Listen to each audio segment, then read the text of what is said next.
इस बार के नए सीड्स और फर्टिलाइजर्स से हमारे किसानों को काफी राहत होगी और 2021 तक 80 नए स्टोर्स खोलने का हमारा टारगेट होगा। तुम्हारा प्लान बहुत अच्छा है हमको। Thank you sir. हमें इस पर तुरंत काम शुरू कर देना चाहिए। मुझे नहीं लगता इतने सारे नए स्टोर्स खोलना हमारी कंपनी के लिए फायदेमंद होगा।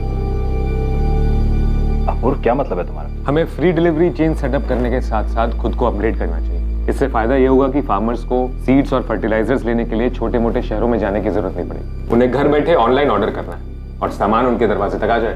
अपूर्व, तुम्हें पता है कि फ्री डिलीवरी चेन शुरू करने में कितना बड़ा इन्वेस्टमेंट लगता है? ये फार्मर्स के एंगल से ठीक है, लेकिन कंपनी के नहीं। फ्री डिलीवरी का जो कॉस्ट है वो प्रोडक्ट के मार्जिन पर आएगा। तुम्हारे इस सजेशन से कंपनी को सिर्फ लॉस पहुंचेगा। मुकुंद जी, ये कंपनी सिर्फ इसीलिए खोली गई थी कि किसानों का फायदा हो सके। मैं नया हूं, लेकिन ये बात बखूबी जानता हूं कि कंपनी किन आदर्शों पर चल रही है। और रहा सवाल कंपनी के फायदे का, तो ये स्टेप एक इन्वेस्टमेंट होगा, लॉन्ग टर्म फायदा। और मेरा मानना है कि सिर्फ फ्री डिलीवरी ऑप्शन प्रोवाइड करने से फार्मर्स हमारी कंपनी की इतनी फ्री माउथ पब्लिसिटी करेंगे कि अगले 2 साल में 300% तक की ग्रोथ होगी। मेरे ख्याल से अपूर्व के आइडियाज में दम है। इससे पहले कि हमारे कॉम्पिटिटर्स के दिमाग में ये आइडियाज आए, हमें इस पर काम शुरू कर देना चाहिए। अपूर्व, मुझे अच्छा लगा कि तुमने कंपनी के सिद्धांतों को ध्यान में रखा, कि हमारी कंपनी फार्मर्स के हितों को ध्यान में रखते हुए बिजनेस करती है। Good, very good. सर, अपूर्व ने तो आते ही झंडा गाड़ दिया है। आपका बनाया प्रपोजल आज पहली बार रिजेक्ट हुआ है। धवल सर को जैसे कुछ दिख ही नहीं रहा है। आपके पोजीशन के लिए अच्छी बात नहीं है सर।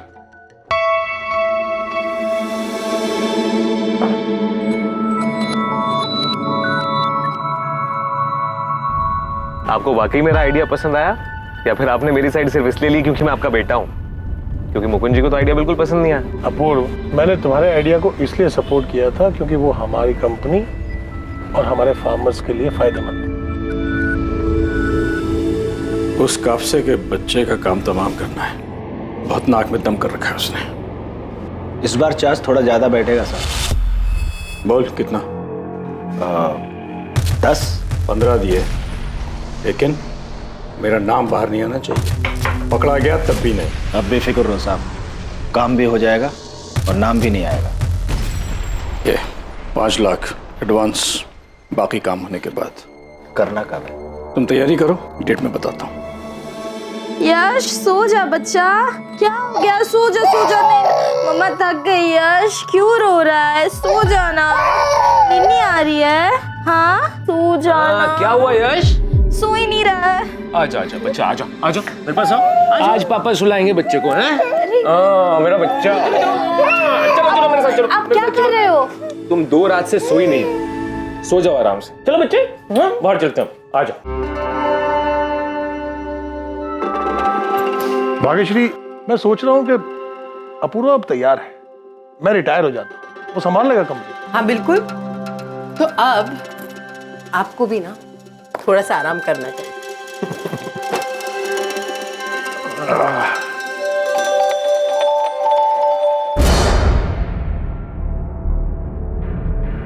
Good boy. चले अपूर्व, हो गया नाश्ता? जी बाबा, बस। खाना गोपाल के हाथों भिजवा दूंगी। ठीक चलो बेटा। Bye bye. Bye Yash, bye बेटा।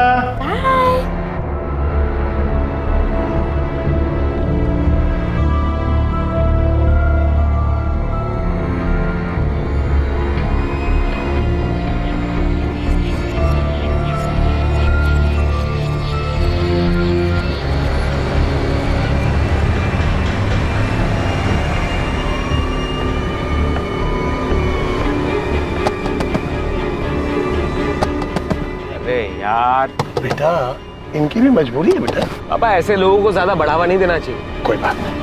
अब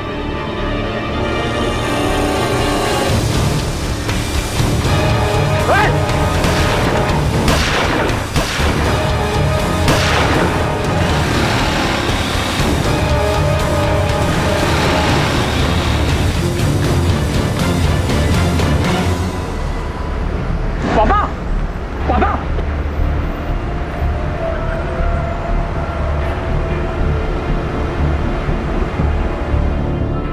धवल काप से एक कामयाब बिजनेसमैन को दिन दहाड़े गोली मार दी गई। साफ था कि यह कोई राह चलती हत्या नहीं थी, इसे करवाया गया था। यह हत्या किसी के बुरे इरादों और मन में बैठी मैल का नतीजा था।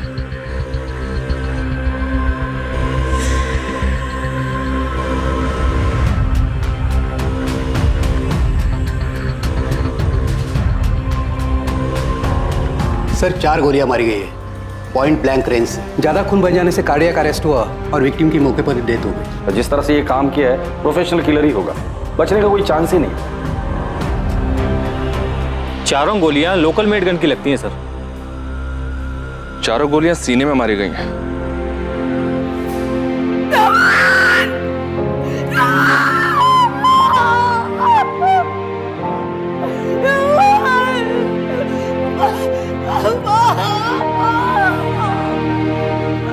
जी सर। सर मिस्टर कापसे के मर्डर केस पर ही काम कर रहा हूं। आई नो सर, मुझे पता है कि वो एक पब्लिक फिगर थे। जी सर, कुछ भी अपडेट होता है मैं आपको बता दूंगा। जय हिंद सर। सर, एफएसएल ने कंफर्म कर दिया है कि लोकल मेड गन ही यूज हुआ था और हाल फिलहाल में इस तरह का गन कहां बेचा गया है, किसको बेचा गया और किसने बेचा है, ये सब पता लगाने के लिए खबरी नेटवर्क को एक्टिव कर दिया है। ये मर्डर करवाया गया है बड़ी प्लानिंग के साथ, और ये जो कोई भी है उसे धवल कापसे का रूटीन पता था। उस सिग्नल पर कब पहुंचता है उसका अंदाजा था, या फिर घर से ही पीछा किया गया था। धवल कापसे का घर और जहां मर्डर हुआ था वो सिग्नल वाला एरिया। बाकी सीसीटीवी फुटेज चेक करो। Right sir.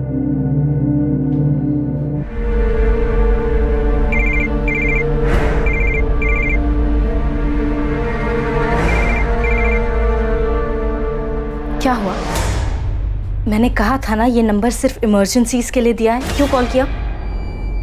मुझे पता है तुम्हें तुम्हारे सारे पैसे मिल जाएंगे और तुम कॉल मत करना, मैं करूंगी।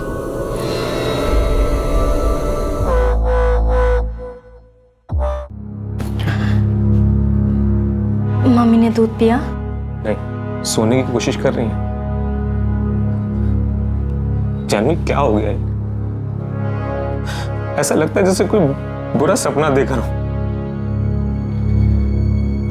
मैं छोड़ूंगा नहीं उन्हें जिसने भी पापा को।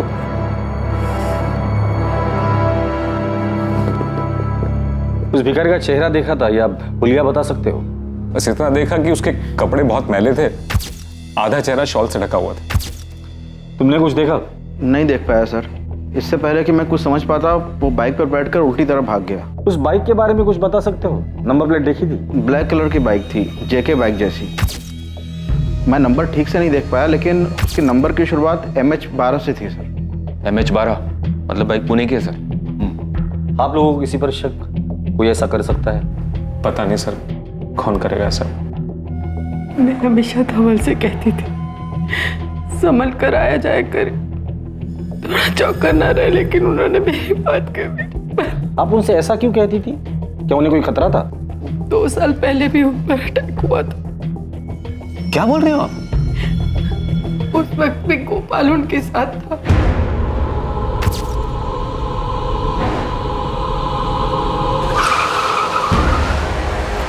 ये क्या हो रहा है? कौन है ये लोग? बाहर निकल! हट! कौन हो तुम लोग? क्या कर रहे हो? छोड़ो मुझे! भाई हमने क्या गलती की है? छोड़ो मुझे!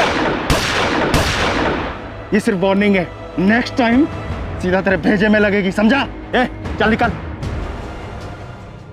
इतनी बड़ी बात हो गई और किसी ने मुझे कुछ बताया तक नहीं। पापा नहीं चाहते थे कि तुम परेशान हो। पापा पर किसी ने हमला किया, उन्हें डराया, धमकाया, तो किसी ने पुलिस कंप्लेंट क्यों नहीं की? मैंने कहा था धवल से, उसने बड़े ऑफिसर से बात भी की थी, उन्हें पुलिस प्रोटेक्शन मिली थी। 6 महीने बाद उन्हें लगा कि सब ठीक है तो उन्होंने प्रोटेक्शन हटवा दी। आपको पता ही ये हमला किसने किया था? धवल को शक था कि इसके पीछे सारंग सिंह और संजय जगताप का हाथ हो सकता है। वो बिजनेसमैन, उन दोनों का भी सेम बिजनेस है। पर धवल जी को ऐसा क्यों लगा था कि वो हमला संजय या सारंग ने किया होगा? 2 साल पहले धवल ने महाराष्ट्र में 5 राइस मिल शुरू किए थे। उसकी वजह से संजय और सारंग को बिजनेस में बहुत लॉस हुआ था और वो दोनों बहुत नाराज थे। क्या धवल भाव, किसानों के लिए पहले ही आपने फर्टिलाइजर और मिट्टी के रेट मार्केट में कम कर रखे। आप तो अच्छा खासा कमा रहे हो, लेकिन हमारे बिजनेस में नुकसान हो रहा है। और अब ये 5 राइस मिल खोलने की क्या जरूरत थी? पैसा तुम्हारा है भाव, खोला तो खोला। और उन किसानों से इतना महंगा धान क्यों लेना? तुम्हारी वजह से कोई भी किसान अपनी फसल बेचने को तैयार नहीं है किसी और को। देखो, मैंने ये बिजनेस किसानों को सपोर्ट करने के लिए ही शुरू किया था। आज उनकी वजह से मेरा बिजनेस अच्छा चल रहा है, तो उन्होंने जो मुझे दिया वो मैं उन्हें वापस लौटा। लेकिन आपके दान धर्म से हमारे धंधे में नुकसान होता है, उसका क्या? हमारे लिए तो यही सही होगा कि तुम अपना बिजनेस प्लान बदलो, हमारा साथ दो, ना कि उन गरीब किसानों का। अगर मैं मना कर दूं तो? क्या तकलीफ है धवल भाव? हाँ, अगर आपको कुछ हो गया तो हमको भी फिक्र होगी। उस मीटिंग के बाद ही धवल को उन गुंडों ने धमकी दी थी, और इस बार धमकी को अंजाम दे दिया। सर, संजय और सारंग नहीं करवाया होगा, वो तो पहले से इतना चढ़े हुए थे। सर, हम लोग किसानों के लिए फ्री डिलीवरी सिस्टम शुरू करने वाले थे, और ये आइडिया हमारे बिजनेस को नहीं, पूरी इंडस्ट्री को बदल देता। तो क्या संजय और सारंग को आपके इस बिजनेस प्लान के बारे में पता था क्या? क्या आपने अपने इस प्लान को मार्केट में अनाउंस कर दिया? नहीं सर, अभी तक तो नहीं, लेकिन सर कोई तो है जिसने ये बात कंपनी में लीक की है। उस बोर्ड मीटिंग में जितने भी लोग शामिल थे, मुझे सबके डिटेल्स चाहिए।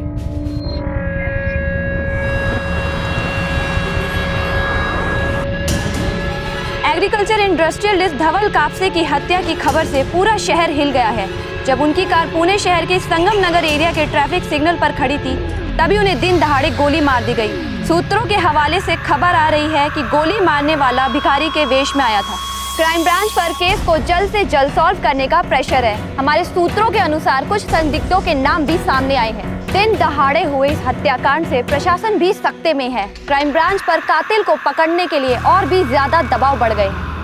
धवल कापसे की हत्या से पूरा राज्य शोक के माहौल में है। उनके ना रहने से किसानों को सबसे बड़ा नुकसान होगा, क्योंकि धवल कापसे किसानों के सबसे बड़े समर्थक और हिमायती थे।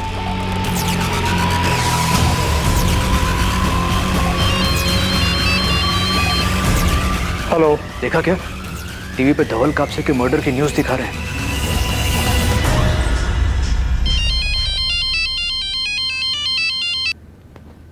साहब, आपके फोन का इंतजार था। काम तो कल करना था ना। अब साहब, मुहूर्त तो निकाला नहीं था ना, फील्डिंग कर रहे थे, मौका मिला तो कर दिया।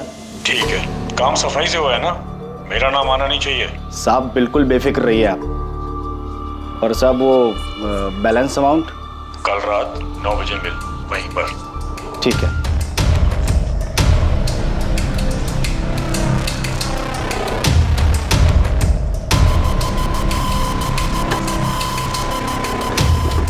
एग्रीकल्चर इंडस्ट्रियलिस्ट धवल कापसे की हत्या की खबर से पूरा शहर हिल गया है। जब उनकी कार पुणे शहर के संगम नगर एरिया के ट्रैफिक सिग्नल पर खड़ी थी, तभी उन्हें दिन दहाड़े गोली मार दी गई। सूत्रों के हवाले से खबर आ रही है कि गोली मारने वाला भिखारी के वेश में आया था। ऐसा लग रहा था कि हत्या के पीछे कई खिलाड़ी थे। इस हत्या के पीछे का मकसद एक रहस्य था, जिसका पता लगाने के लिए पुलिस को भी काफी मेहनत करनी थी। सर, एक ब्लैक बाइक मिली है। संगम सिग्नल के सीसीटीवी फुटेज में तो कुछ भी क्लियर नहीं देगा, लेकिन वहां से गोला चौक की तरफ जाते हुए रास्ते पर एक सीसीटीवी में फुटेज क्लियर मिली है।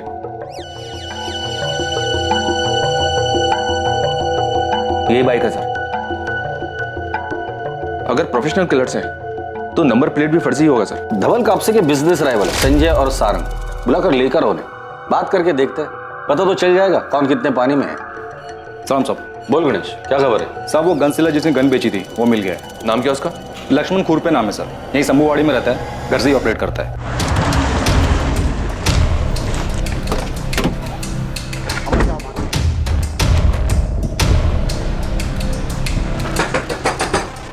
कौन है? कैसे ले सर? तलाशी लो करके। साहब ये सब क्या किया मैं? ऐसे सारा घर क्यों छाने साहब? सामने सीधा आदमी है। 2 मिनट रुक जा, तब पता चल जाएगा।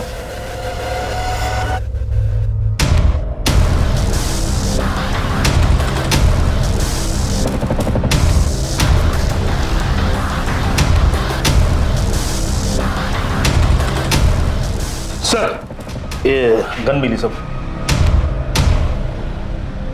सीधा आदमी है तू। इससे सारा हमें अच्छे से पता है। 2 साल पहले आपने धवल जी को धमकी दी थी और ठीक उसके बाद ही उन पर हमला हुआ था। हाँ, उनकी वजह से हमारे बिजनेस में बहुत नुकसान हो रहा था, इसलिए मैं और संजय उनसे बात करने गए थे। अटैक वगैरह कुछ नहीं करवाया। 2 साल पहले भी पुलिस ने पूछताछ की थी, कुछ नहीं मिला। आप मेरी तरफ से बेफिक्र रहिए। आपके बिजनेस में और कोई है जो उन पर हमला करवा सकता है? मैं सिर्फ अपनी जिम्मेदारी ले सकता हूँ। धवल कापसे अपने मन की करने वाला आदमी था। अब ऐसे में उसके कितने दोस्त थे, कितने दुश्मन, ये मैं कैसे बता सकता हूँ? कभी कभी इंसान अंदर से चोट खाया हुआ होता है। आप पता लगाइए, कोई अपना तो नहीं था। चलते थे, अपना ध्यान रखना है और कोई परेशानी हो तो मुझे बताना। चलो श्वेता।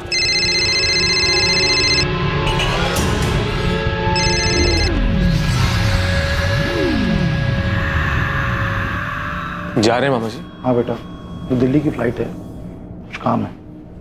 कोई भी जरूरत हो तो मुझे फोन करना। चलो। अपूर्व, चलिए यार मैं भी चलता हूँ। चलो। कुछ खाया माने? हम क्या हुआ जानवी? किसका फोन आ रहा है? कुछ नहीं, वो रॉन्ग नंबर है। मैं यश को देख के आती हूँ, वो जाग गया होगा ना। अपूर्व ने किसानों के लिए फ्री डिलीवरी सिस्टम शुरू करने के लिए एक प्लान सजेस्ट किया था सर। पूरा प्रपोजल पढ़ने के बाद मुझे मालूम चला कि सर बहुत ही ब्रिलियंट आइडिया था सर। अगर ये प्लान ऑपरेशन में आ जाता तो सर हमारी कंपनी बाकी कंपटीटर से बहुत आगे निकल जाती। अच्छा मोहन जी, बाहर वालों के अलावा कंपनी में कोई ऐसा है जो मनीवन धवल जी से बैर रखता हो? अपूर्व ने तो आते ही झंडा गाड़ दिया है। आपका बनाया प्रपोजल आज पहली बार रिजेक्ट हुआ है। धवल सर को तो जैसे कुछ दिख ही नहीं रहा है। बोलिए मुकुंद जी, क्या जानते हैं? सर देखिए, मैं मर्डर के बारे में कुछ नहीं जानता हूँ सर, लेकिन हाँ, धवल सर ने कुछ दिन पहले एक एम्प्लॉय को ऑफिस से बाहर निकाल दिया था। किसको? सर जयेश, धवल सर का साला। तुमने क्या सोचा जयेश कि तुम फर्टिलाइजर में मिलावट करके बेचते रहोगे और मुझे पता नहीं लगेगा? कितना भरोसा करके मैंने डिस्ट्रीब्यूशन डिपार्टमेंट तुम्हें सौंपा था और तुम मुझे ही लूट रहे हो। सॉरी जीजा जी, मुझे पैसों की सख्त जरूरत थी। पैसों की जरूरत थी तो मुझसे पैसे मांगते, अपनी बहन से मांग लेते। मुझे माफ कर दीजिए, एक बार भरोसा कीजिए मेरे ऊपर। मैं माफ कर रहा हूं, इसीलिए तुम्हें सिर्फ जॉब से निकाल रहा हूं, लेकिन तुमने जो भी चोरी की है वो सारा पैसा तुम्हें कंपनी में जमा करना होगा, वरना मुझे पुलिस कंप्लेंट करनी होगी। मैं गलत बात को नजरअंदाज नहीं कर सकता। जीजा जी, तुम जा सकते हो।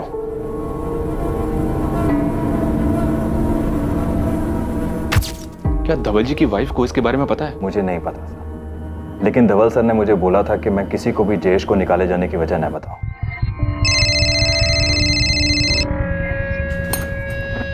तुम बार बार कॉल क्यों कर रहे हो? मैडम एक हफ्ता हो गया काम हुए, अभी तक पैसा नहीं मिला मुझे। हाँ तो बात को थोड़ा समझो ना, माहौल थोड़ा शांत होने दो। मैडम अब ये सोचना मेरा काम थोड़ी है, मुझे मेरे बाकी के पैसे चाहिए। तुम्हारे पैसे लेके मैं कहीं भाग नहीं जा रही हूँ, तो इसलिए शांत रहो, अपना मुंह बंद रखो और मुझे दोबारा कॉल मत करना, समझे? क्या हुआ? किसका फोन था? पंकज का। क्या बोला? उसे अपनी बैलेंस अमाउंट चाहिए, मैंने 3-4 दिन रुकने को कहा है। अब ये कोई नया बखेड़ा ना खड़ा करते। तुम टेंशन मत लो, मैं हूं ना, मैं संभाल लूंगी। हम दोनों के अलावा और भी लोग हैं जो धवल भाऊ की कंपनी की वजह से नुकसान में चल रहे हैं, तो ऐसे में दुश्मनी तो किसी की भी हो सकती है। पर आप दोनों के अलावा उन्हें धमकी देने और कोई नहीं गया था। हमारा उनसे मिलना एक कोइंसिडेंस था, उसके कुछ ही दिन बाद उन पर अटैक हो गया। अब जाहिर है उनको तो यही लगता है कि अटैक हमने करवाया, लेकिन कोई प्रूफ नहीं है, ना उनके पास था ना आपके पास है।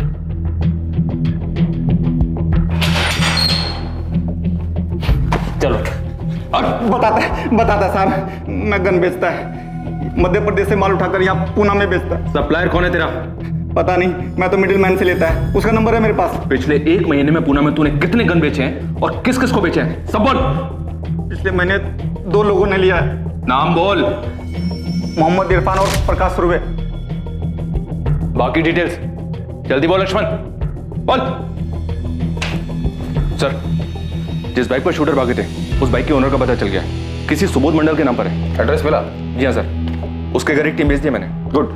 और ये गन सेलर लक्ष्मण, उसने कुछ कहा? उसने 2 लोगों का नाम बताया सर। नहीं, कुछ भी छूटना नहीं चाहिए। पॉसिबिलिटी है कि ये लक्ष्मण इसी मर्डर केस से कनेक्टेड हो। और सर, ये धवल जी का साला जयेश, इसको धवल जी ने 6 महीने पहले काम से निकाला था। ये कंपनी में घोटाला कर रहा था, लेकिन इस बात को अंदर ही अंदर दबा दिया गया था। जयेश को बोलो, बात करते। वो अभी दिल्ली में है सर, परसों पुणे आ रहा है, मैंने बुलाया उसे।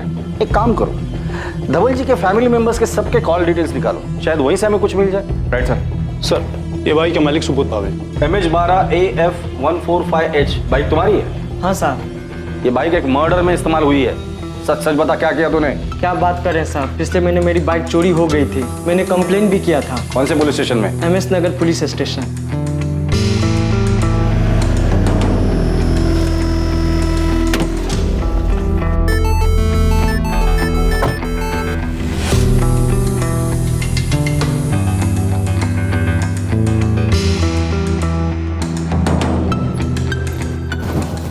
बता, गन किससे खरीदी तूने?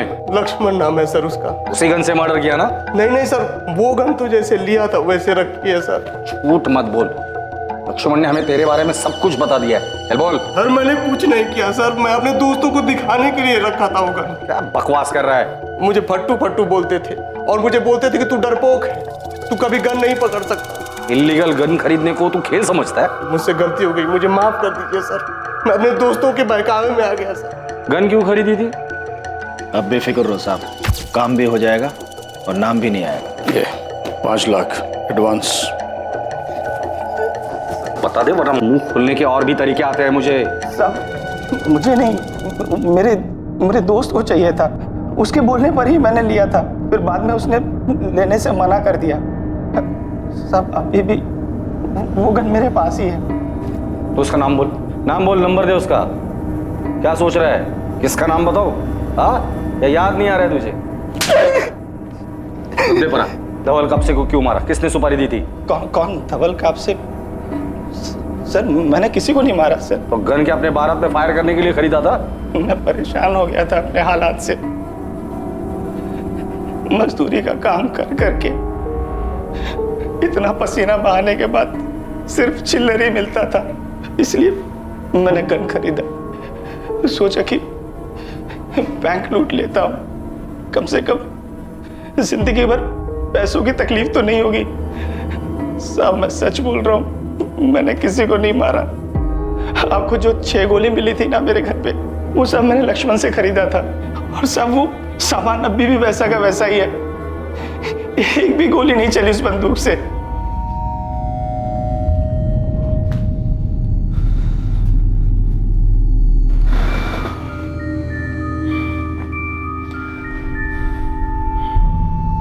यार अब बर्दाश्त के बाहर हो गया ये धवल का नाटक। हाँ यार, कुछ इंतजाम करना पड़ेगा उसका।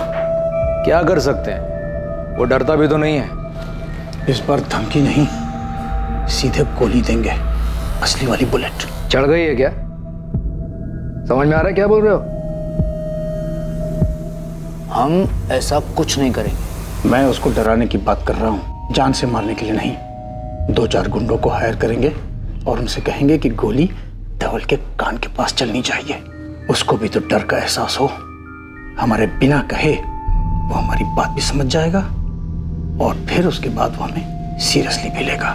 छोड़ दे, ये सिर्फ वार्निंग है, नेक्स्ट टाइम सीधा तेरे भेजे में लगेगी, समझा? सर हमने इरफान और प्रकाश दोनों की खरीदी हुई गन और बुलेट सीज कर एफएसएल को भेज दी थी, पर एफएसएल की रिपोर्ट के हिसाब से दोनों ही गन इस्तेमाल नहीं हुई है और बुलेट्स भी वैसी ही हैं। मैंने इरफान का बैकग्राउंड भी चेक किया सर, शक्कर नहीं जैसा कुछ मिला नहीं। इंसिडेंट के वक्त भी वो संगम नगर सिग्नल पर नहीं था। और वो दूसरा प्रकाश, उस पर लड़ाई झगड़ा करने और ज्वेलरी चुराने के कुछ केसेस तो हैं, पर अभी तक कुछ भी साबित नहीं हुआ है। थोड़ा डाउटफुल है वो। उसका कहना है कि इंसिडेंट के वक्त वो शीना नाम के किसी बंदी के साथ था। उसकी मोबाइल लोकेशन चेक की हमने, वो वाकई में क्राइम स्पॉट पर नहीं था। सारंग और संजय के खिलाफ कुछ मिला? अभी तक कुछ नहीं मिला सर, हम ढूंढ रहे हैं, शायद कुछ मिल जाए। इस सारंग और संजय इस मर्डर से जरूर कनेक्टेड है। 2 साल पहले जो हमला हुआ था वो एक कोइंसिडेंस नहीं था। अगला पिछला सब देखो ये सारंग और संजय इस लक्ष्मण से कनेक्टेड है या नहीं, या फिर उन दोनों से जिनकी हमने गन सीज की है। और सर वो बाइक वाला सुबोध, उसने वाकई में एमएस नगर पुलिस स्टेशन में कंप्लेंट दी है।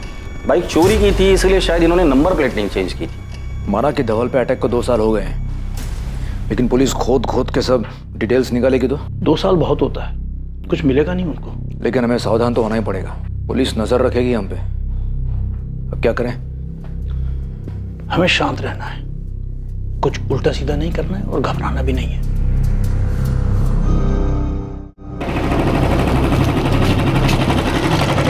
बोल गणेश, क्या खबर है तेरे पास? बहुत बड़ी खबर है सर, मेरी टीम ने जमकर काम किया है। खबर काम किया ना, तो इनाम भी पूरी टीम को मिलेगा। चल बता। सर सबसे पहली खबर, धवल का साला जयेश, वो घर का भेदी निकला। धवल के बिजनेस राइवल सारंग सिंह के यहाँ काम करता है। कब से? 5-6 महीने से कर रहा है। मतलब जब से धवल जी ने उसे काम से निकाला था उसके बाद से? हाँ, कापसे एग्रो सॉल्यूशन से निकाले जाने के बाद मैंने सारंग साहब के यहाँ ज्वाइन कर लिया था। ये बात तुम्हारे जीजा को पता थी? नहीं, जयेश नहीं चाहता था कि ये बात धवल भाव को मालूम हो। हाँ, चोरी करना तो उसकी आदत है, पर ये बात क्यों छुपाई? क्योंकि मैं अपनी बहन के घर का माहौल खराब नहीं करना चाहता था। मैंने मान लिया था कि मुझसे गलती हुई है और जीजा जी ने कहा था वो ये बात किसी को नहीं बताएंगे। उसके बाद मैंने सारंग सिंह के यहाँ ज्वाइन कर लिया और जीजा जी को नहीं बताया। मतलब तुम घर में घुसकर कंपनी की जासूसी कर रहे थे, पर धवल जी को तुम्हारे बुरे इरादों की कोई खबर नहीं थी और तुम चोरी छुपे इसका फायदा सारंग को देते रहे। हाँ, जयेश ने मुझे कुछ अंदर की बातें बताई और मेरी कंपनी को फायदा हुआ। लेकिन ये धोखाधड़ी ज्यादा दिन नहीं चली। धवल जी को इसके बारे में पता चला तो उन्होंने बिजनेस में जासूसी करने का चार्ज लगाने की धमकी दी। आप लोग डर गए और उन्हें मार दिया। जयेश, तुमने फ्रॉड किया, उसके बाद तुम निकाले गए, फिर तुमने अपने जीजा के बिजनेस राइवल से हाथ मिलाया, तुम्हें तब भी चैन नहीं मिला, तो तुमने किस्सा ही खत्म कर दिया। आप भूल रहे हैं कि वो मेरे एक्स बॉस थे, लेकिन मेरी बहन के पति भी थे और मैं अपनी बहन से बहुत प्यार करता हूँ। सर अब दूसरी खबर, अपूर्व के जिगरी दोस्त उमेश की। वो भी किसी राइवल के यहाँ काम करता है? उससे भी बड़ी खबर है सर, ये संजय के दूर का रिश्तेदार है। मतलब यहाँ भी राइवल कनेक्शन? सर मेरे को तो लगता है ना, इन दोनों ने मिलकर कांड किया है। सर संजय जगताप मेरे मामा लगते हैं, वो मेरी माँ के चचेरे भाई हैं, मेरी फैमिली उनके क्लोज है सर, मैं नहीं हूँ। झूठ मत बोलो उमेश, हम अच्छी तरह से जानते हैं कि संजय ने बिजनेस सेट करने में तुम्हारी काफी हेल्प की है या नहीं? हाँ सर की है। और तुम ये एहसान चुकाने के लिए धवल जी की इंफॉर्मेशन देते थे उसे? नहीं सर, ऐसा बिल्कुल नहीं है सर। अपूर्व बचपन से मेरा बेस्ट फ्रेंड है, उसकी फैमिली मुझे अपनी फैमिली जैसी लगती है। और संजय मामा ने जो किया वो एहसान नहीं, मदद थी, दान नहीं, लोन दिया था उन्होंने, जिसकी इंस्टॉलमेंट मैं आज भी दे रहा हूँ सर। अगर उन्होंने इसके बदले में ऐसा कुछ करने के लिए मेरे को बोला भी होता तब भी मैं 1 मिनट के लिए इस बारे में नहीं सोचता सर। उमेश से मैं कभी ऐसा कुछ नहीं कहूँगा। उमेश अपूर्व के बचपन का दोस्त है। उमेश की फैमिली और मेरे बीच अच्छे रिलेशंस हैं, पर उमेश अपूर्व की फैमिली से ज़्यादा क्लोज है। चलो मान लिया ये मर्डर आप लोगों ने प्लान नहीं किया था, लेकिन मैं अच्छे से जानता हूँ 2 साल पहले जो हमला हुआ था वो आप लोगों ने ही करवाया था। हाँ, वो अटैक हम नहीं करवाया था, पर सिर्फ धमकाने के लिए। मर्डर करने का हमारा कोई इरादा नहीं था और ना ही उस मर्डर में हमारा कोई हाथ है। धवल जी के बिजनेस राइवल संजय और सारंग से हम लोगों ने पूछताछ की, अभी तक कुछ सामने नहीं है। सर अगर संजय और सारंग ने ये सब नहीं किया तो और कौन हो सकता है जो पापा को चोट पहुंचाने के बारे में सोच सकता है? आपके ऑफिस या रिलेटिव्स में कोई ऐसा है जिसके आप लोगों के साथ अनबन हुई हो और उस इंसान ने वो कड़वाहट अपने दिल में रखी हो? सर मैं दावे के साथ तो नहीं कह सकता, पर हमारी कंपनी के head of operation Mukund Patil, उन्हें मेरे काम करने से दिक्कत थी और पापा मुझे और मेरे आइडियाज को सपोर्ट करते थे, तो शायद उन्हें उनसे भी दिक्कत हो गई। ये सच है, अपूर्व को काम की समझ नहीं है। अगर वो धवल सर का बेटा नहीं होता तो शायद इस कंपनी में उसे काम करने का मौका नहीं मिला होता। और आप ये भी सोचिए कि मुझे अगर प्रॉब्लम अपूर्व से थी तो मैं अपूर्व को मारता ना, धवल सर को नुकसान नहीं पहुंचाता। शायद आप मारना अपूर्व को ही चाहते थे, लेकिन गलती से धवल जी की मौत हो गई। झूठ है ये सब, ऐसा मैंने कुछ नहीं किया।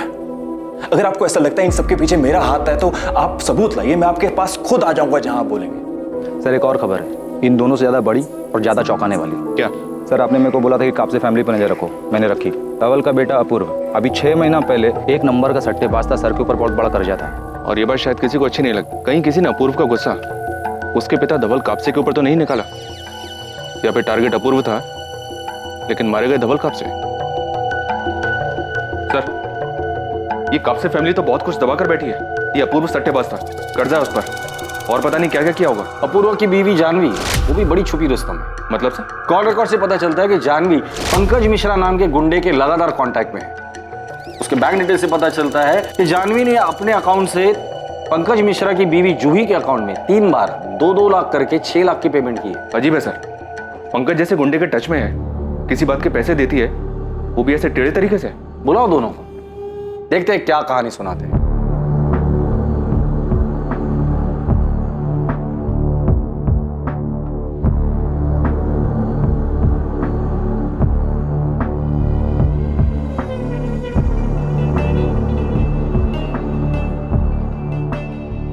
अपूर्व मैं घुमा फिरा कर बात नहीं करूंगा। मैं तुम्हारे बेटिंग, गैम्बलिंग और कर्जों के बारे में जानता हूं, इसलिए सीधे सीधे बता दे अपने पापा को क्यों मरवाया। सर क्या बकवास सवाल है? तुम्हारी बीवी पंकज मिश्रा को पैसे देती है, पता है तुम्हें?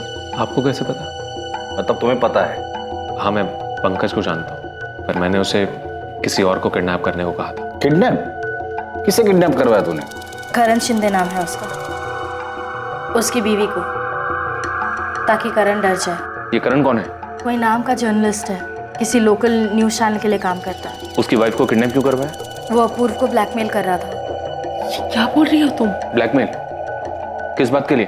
सर उसके पास मेरा एक वीडियो था एस्कॉर्ट गर्ल के साथ, और वो उसे ऑनलाइन करने की धमकी दे रहा था। मैंने बहुत मिन्नतें की सर उससे, पर वो मान ही नहीं रहा था। पैसे चाहिए थे सर उसे। तो पुलिस के पास क्यों नहीं गए? और मैटर खुद को ही सेटल करना था तो दे देते पैसे। सर मैं तैयार था, पर वो 10 करोड़ रुपए मांग रहा था। कहां से लाता सर 10 करोड़? और अगर दे भी देता तो उसका क्या भरोसा, डबल क्रॉस कर जाता तो उसे डराने के लिए तुमने गुंडे को हायर किया? हाँ सर, पंकज ने जर्नलिस्ट की वाइफ को किडनैप किया और जर्नलिस्ट को ब्लैकमेल करने लगा। मैंने अपने स्टिंग वीडियोस के सारे ओरिजिनल कॉपीज ले लिए। तुम्हारी बीवी भी इन्वॉल्व है? जिस आदमी ने करण की वाइफ को किडनैप किया वो मेरे मायके में ड्राइवर था। इस काम के लिए मैंने ही बात की थी उससे। तो मतलब अपूर्व एस्कॉर्ट्स के कांटेक्ट में है, ये बात तुम्हें पता थी? मैं जानती थी, नाराज थी और अपूर्व को छोड़ना भी चाहती थी, मगर फिर अपूर्व ने मुझसे वादा किया कि वो ये सारे गंदे काम, ये जुआ, दूसरी औरतें, ये सब छोड़ देगा। मैंने उसे माफ़ किया, बदलने का एक मौका दिया और वो बदला भी। मगर फिर 6 महीने बाद मुझे ये वीडियो मिला, किसी नाराज जर्नलिस्ट ने भेजा था। अपूर्व क्या है ये, क्या है ये? तुमने यश की कसम खाई थी कि तुम ये सब छोड़ चुके हो। अब तक अच्छाई का मुखौटा लगा के रखा था तुमने। जानवी मेरा यकीन करो, मैं सच में बदल गया। कैसे कर लूं तुम्हारा यकीन? जब ये देख रही हो तो कैसे करूं? ये वीडियो पहले की है, कोई इसे यूज करके मुझे ब्लैकमेल कर रहा है। तुम पहले ही मेरा विश्वास तोड़ चुके हो, क्यों करूं यकीन मैं? जानवी तुम जानती हो मैं बदल चुका हूँ। पहले मुझे फर्क नहीं पड़ता था इन सब चीजों से, लेकिन अब फर्क पड़ता है। तुम और यश मेरे लिए मायने रखते हो। मैं तुम्हें और यश को नहीं खोना चाहता। मेरा यकीन करो, ये वीडियो सच में पुराना वीडियो है। बहुत गुस्सा आया था मुझे, मैं सब छोड़कर जाना चाहती थी, पर फिर मुझे अपूर्व पर भरोसा हुआ। और आप जानती थी? नहीं, मुझे इस बारे में कुछ पता नहीं था, और ना ही धवल को। और अब ये तो जानती होंगी ना कि अपूर्व सट्टेबाज है। हाँ, जब हमें पता चला कि अपूर्व इन सब चीजों में पड़ा हुआ है तो हम सब बहुत हैरान थे। लेकिन अपूर्व सुधर गया है, वो सही रास्ते पर चल रहा है। ऐसे ही तो कोई सुधर नहीं जाता। अपूर्व कैसे सुधर गया? सर मुझे समझ आ रहा था कि मैं खुद अपनी जिंदगी बर्बाद कर रहा हूँ। घर में सब के सब मेरे लिए परेशान थे, लेकिन मेरी लत थी जो मेरा पीछा ही नहीं छोड़ रही थी। मैं कर्जे में डूबता चला जा रहा था। मैं नए पैसे उठाता पुरानी उधारी चुकाने के लिए, लेकिन वो पैसे भी डूब जाते और धीरे धीरे मुझ पे 5 करोड़ का कर्जा हो गया। और फिर एक दिन वही हुआ जिसका मुझे डर था। जिनसे मैंने उधार लिया था उन्होंने पापा को फोन कर दिया। 5 करोड़? तुझे पैसे की कीमत पता है अपूर्व? और तू मुझे कब बताता? 50 करोड़ होने के बाद? आपको बताने वाला था पापा। निकल जा मेरे घर से। मैं ऐसे जुआरी और सट्टेबाज को अपने घर में नहीं रखूंगा। पहले पैसे कमा, फिर पैसा उड़ाना। चल निकल मेरे घर से, अभी की अभी निकल जाओ। क्या कर रहे हैं आप? कहाँ जाएगा वो? बीवी है, बच्चा है उसका। जब ये गैम्बलिंग में पैसे लुटा रहा था तब नहीं सोचा उसने ये सब? पर वो कह रहा है ना कि गलती हो गई उससे। एक बार दूसरा मौका तो दीजिए उसे। ठीक है, 1 साल है इसके पास। इसका मतलब ये नहीं है कि मैं इसका कर्जा उतारूंगा। ये मेरे साथ ऑफिस चले, मेहनत करे और इंस्टॉलमेंट से अपना कर्जा चुकाए। अगर ये नहीं कर पाए तो चुपचाप इस घर से निकल जाए। सर मैं बहुत परेशान था। पापा ने मुझे आज तक डांटा तक नहीं था। मैंने सोचा कि अपनी लाइफ ऐसे ही बर्बाद करने से अच्छा है पापा के साथ काम करूं, और कुछ टाइम बाद फिर मैं अंदर से भी बदल गया। अपूर्व सच में बदल गया है सर। बस वो बदकिस्मत निकला कि उसका अतीत उसके आज के सामने आकर खड़ा हो गया। उस जर्नलिस्ट ने वो वीडियो भेजा जिससे छुटकारा पाने के लिए हमें पंकज की मदद लेनी पड़ी, और मैं उसी के पैसे चुका रही हूँ।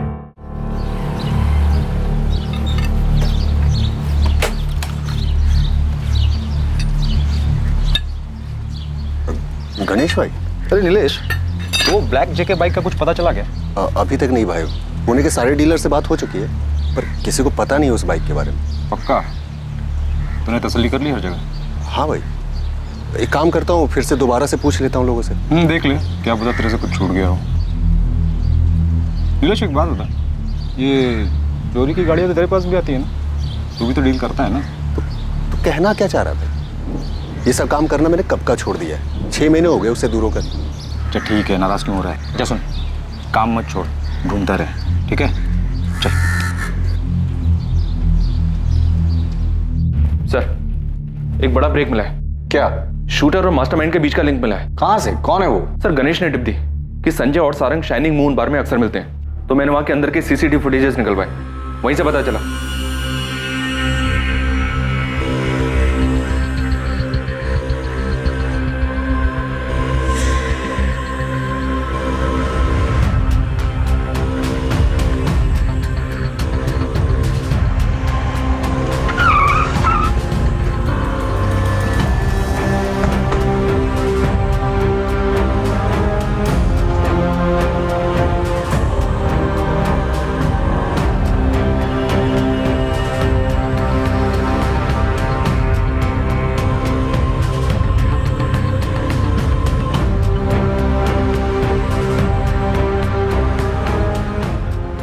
तुम्हें क्या लगा पुलिस तुम तक कभी नहीं पहुंच पाएगी? शाइनिंग मून बार का सीसीटीवी फुटेज है, तुम्हारी साइन की हुई रिसिट है, ये सबूत काफी है ये साबित करने के लिए कि इस मर्डर के प्लानिंग में तुम भी शामिल थे। हम ये भी जानते हैं कि गन पक्या ही लेकर आया था। अब भी तुम यही कहोगे कि धवल कापसे के मर्डर के बारे में तुम कुछ नहीं जानते?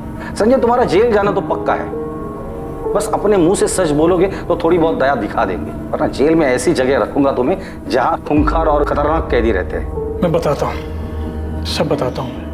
मैंने ही पकिया को सुपारी दी थी, उसी ने धवल को मारा है। किस लिए? 5 सालों में जीना हराम कर दिया था उसने। बिजनेस में घाटे पर घाटा हुआ जा रहा था।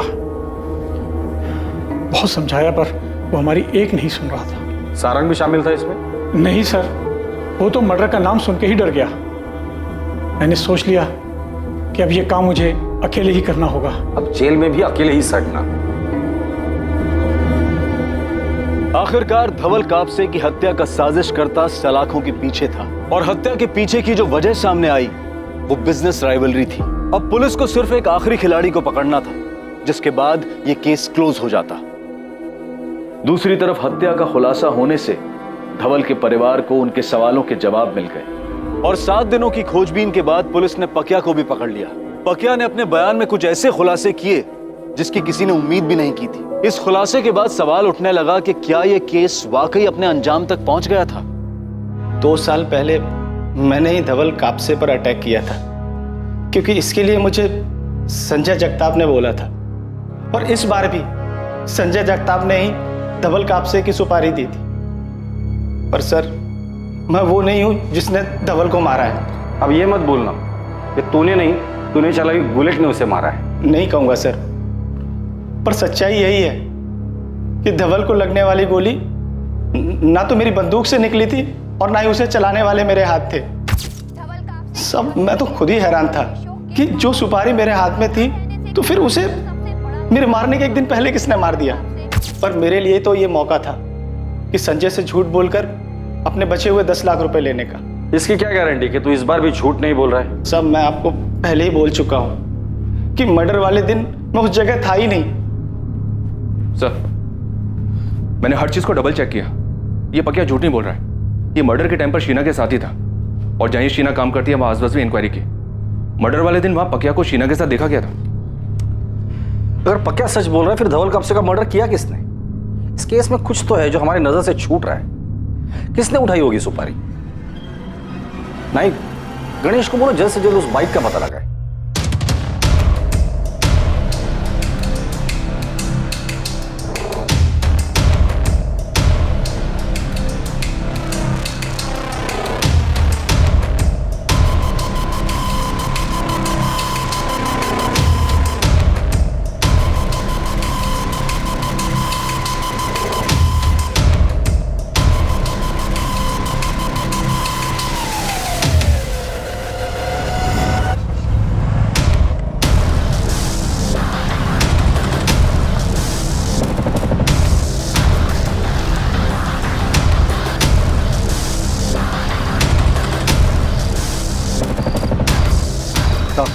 क्या रे, इतनी क्या खाई पड़ी तेरे को जो लगातार फोन कर रहा था? मुझे सही कीमत नहीं मिली साहब, सिर्फ 2 लाख मिली मुझे, जबकि आपने गगन को 20 लाख दिए थे। तो उसमें मैं क्या करूं? जाके उसी से मांगा था ना साहब, पर उसने मना कर दिया, और अब तो अंडरग्राउंड हो गया। साहब जैसे मारने गया था ना, पता नहीं था वो कितना बड़ा आदमी था, लेकिन अब पता है। तो 10 लाख और दे दो, सब कुछ भूल जाऊंगा। नहीं तो क्या करेगा तू? मैं पुलिस के पास जाऊंगा। साले ब्लैकमेल कर रहा है मेरे को? नहीं साहब, अब इतना बड़ा काम किया, ठीक से शगुन तो मिला नहीं, कम से कम विदाई तो दे दो। करोड़पति आदमी था धवल, 10 लाख के लिए इतना सोचा। कॉल करता हूं आपको, बता देना कहां हूं पैसे लेने।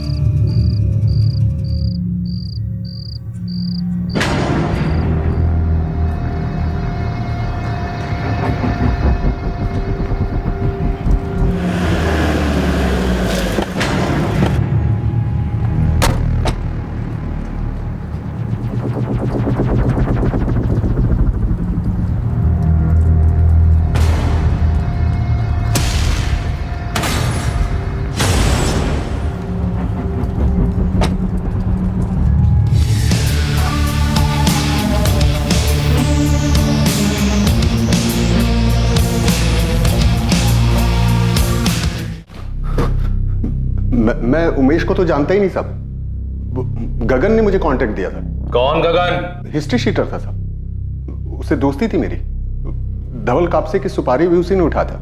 उस वक्त तो मुझे पता भी नहीं था कि हम किसे मारने जा रहे हैं, लेकिन बाद में जब टीवी पर न्यूज देखा तब जाकर मुझे समझ में आया कि गगन को इस सुपारी के ढेर सारे पैसे मिले, लेकिन मुझे वो 2 लाख में टरका दिया।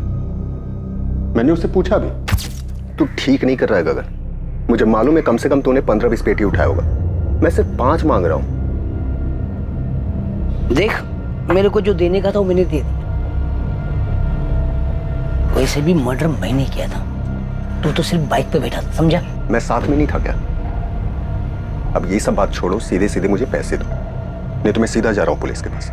जा, तेरे को क्या लगता है वो तेरी आरती उतारेंगे? पहले तो तेरे को अंदर लेंगे, अच्छी खातिरदारी करेंगे। आज के बाद से तो मैं अंडरग्राउंड हो रहा हूं, फिर किसी का बाप भी मेरे को ढूंढ नहीं पाएगा।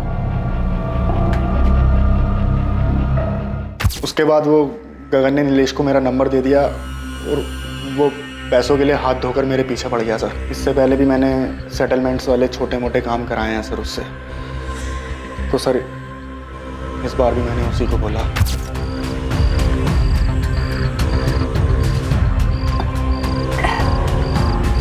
क्या बात है, बड़े दिनों के बाद याद किया? क्या करें, काम ही कुछ ऐसा है।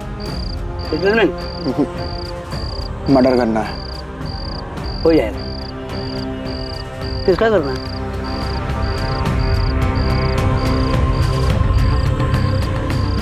अरे ये वो बड़ा बिजनेसमैन धवल कब से है ना, बड़ी मछली है, मेहनत भी बहुत करनी पड़ेगी और रुपया भी ज्यादा पड़ेगा। कितना चाहिए?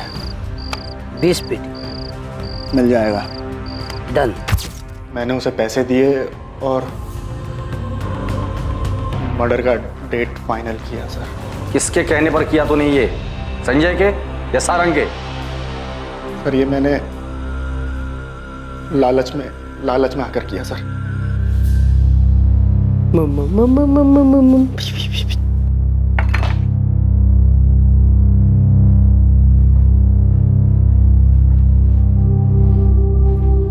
क्या हुआ इंस्पेक्टर साहब, कोई और भी पकड़ा गया क्या? हाँ, एक और शूटर, पर उन लोगों ने ये काम नहीं किया था। उन लोगों ने नहीं किया तो फिर किसने किया था? संजय ने प्लान किया था, सुपारी भी दी, लेकिन उनके कुछ करने से पहले ही धवल जी को किसी और ने मरवा दिया। इस मर्डर के पीछे मास्टरमाइंड कोई और ही है। क्यों अपूर्वा, सही कहा ना मैंने?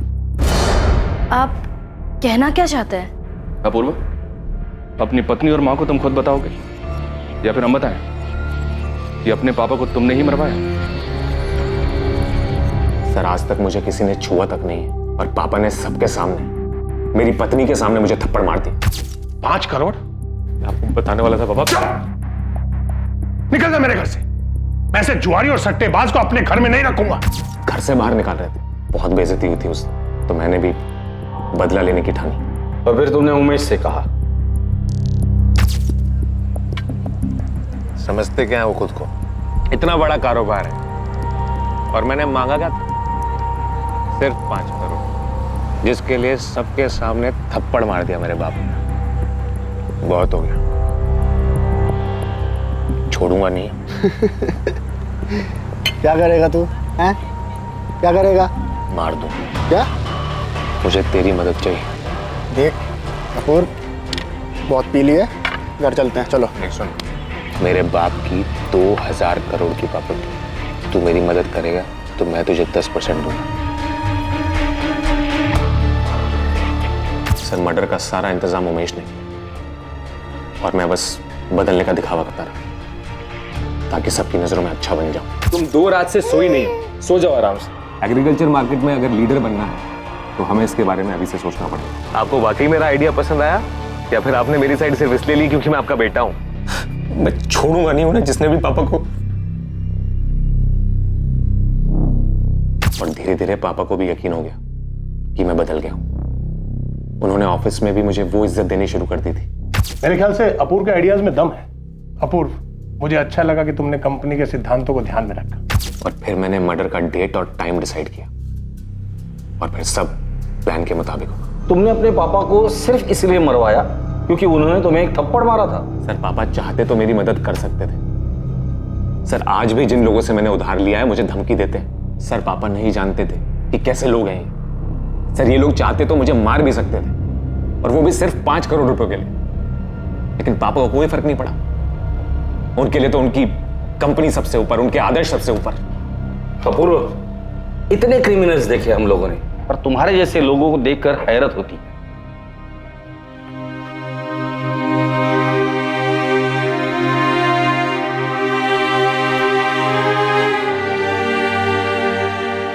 धवल इंसान पहचानते थे। उन्होंने हमेशा कहा कि अपूर्व भरोसे के लायक नहीं, उससे कोई उम्मीद ना रखो। लेकिन माँ का दिल है ना, मानता ही नहीं था। आज मैं गलत साबित हो गई। नहीं मम्मी, आपने और पापा ने हमें हमेशा बहुत सारा प्यार दिया। पापा पता नहीं कितने लोगों के इंस्पिरेशन थे। उनका खुद का बेटा उनसे कुछ सीख नहीं पाया। इसमें आपकी गलती नहीं है, उसी की बदकिस्मती।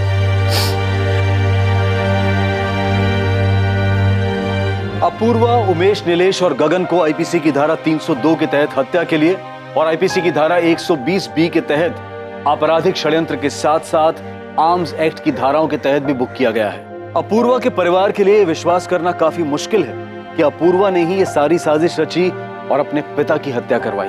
हमने असंभव को संभव होते सुना है, बुराई को अच्छाई में बदलते सुना है, लेकिन किसी चीज के लालच से इंसान में आया हुआ बदलाव अस्थिर होता है। किसी भी इंसान में बदलाव किसी चीज, वस्तु या लालच को पाने के इरादे से परे होना चाहिए। जब इंसान को खुद एहसास हो और उसे अंदर से बदलने की इच्छा हो, बदलाव तभी संभव है। सोमवार रात 10:30 बजे देखिए हमारा अगला एपिसोड। अब मैं अनूप सोनी आपसे विदा लेता हूं, और याद रखें, क्राइम और आपके बीच में सिर्फ इतना फर्क है कि आप कितने सतर्क हैं। सतर्क रहें, सुरक्षित रहें। जय हिंद। सड़क पर चलते चलते एक आदमी को उसके दोस्त ने आवाज देकर पुकारा। आदमी ने पलटकर देखा, हाथ ऊपर किया, अपने दोस्त से मिलने गया और उसके बाद गायब हो गया। गायब, एकदम गायब। उसके बाद दिखा ही नहीं, ना तो वो आदमी और ना उसका दोस्त। क्या ऐसा भी कभी होता है?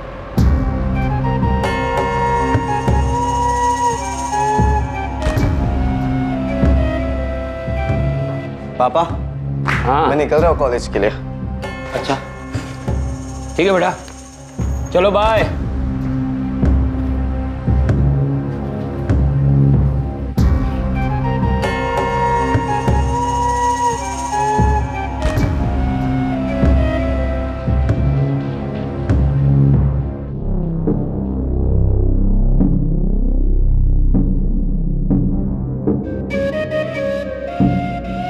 मनीषा, आज दीदी के यहाँ जाना है तुम्हें?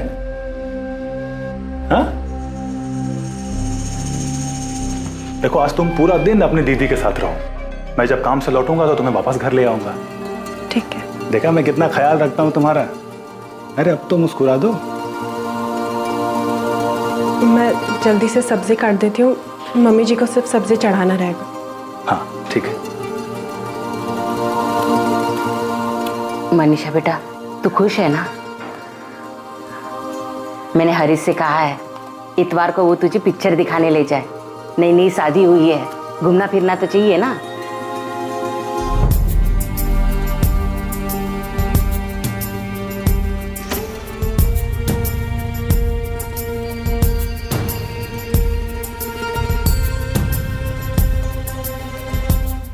फिल्म का टिकट आज ही बुक कर लूंगा। कौन सी फिल्म देखोगी? कोई भी चलेगी। अरे कोई भी कैसे चलेगी? इतनी सारी फिल्में लगी है, कोई तो देखने का मन होगा तुम्हारा। कोई भी देख लूंगी। बस बस बस, चलो आओ।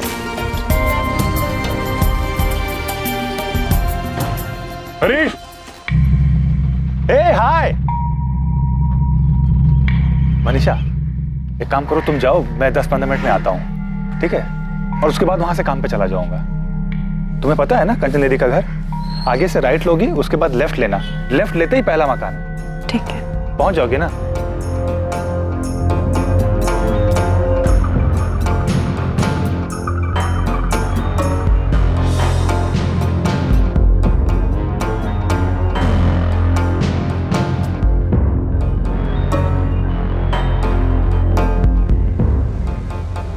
दीदी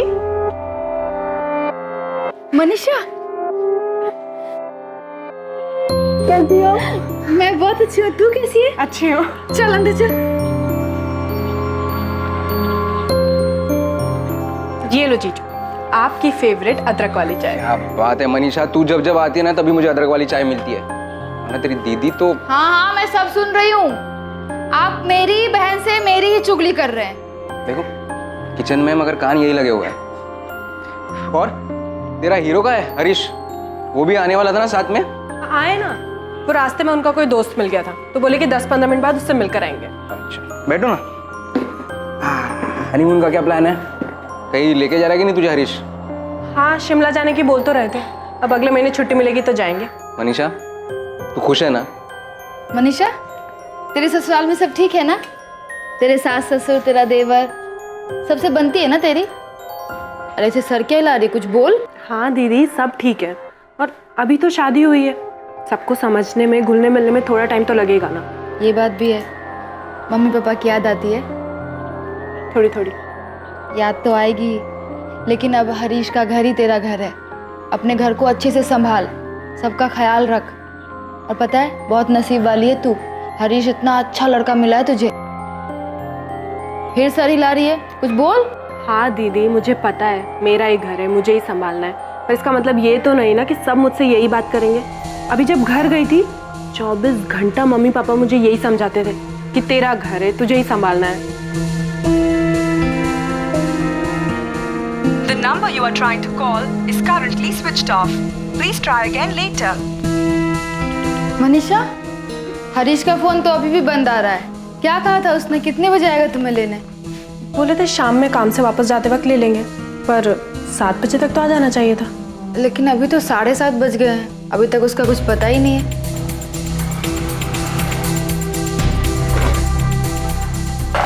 अमित हरीश अभी तक आया नहीं मनीषा को ले जाने। क्यों? फोन करो उसे, पूछो कहाँ पर है। किया था, फोन अभी भी बंद आ रहा है। फोन बंद है? ये क्या हो गया हरीश को? सुबह में बोला था आऊंगा और आया ही नहीं। दोपहर में भी मैंने फोन किया था, उससे में भी फोन बंद था। कोई काम में अटक गया होगा। चल मनीषा मैं तुझे घर छोड़ देता हूँ। बाय दीदी। बाय। ख्याल रखना। हाँ ध्यान से जाना। हाँ।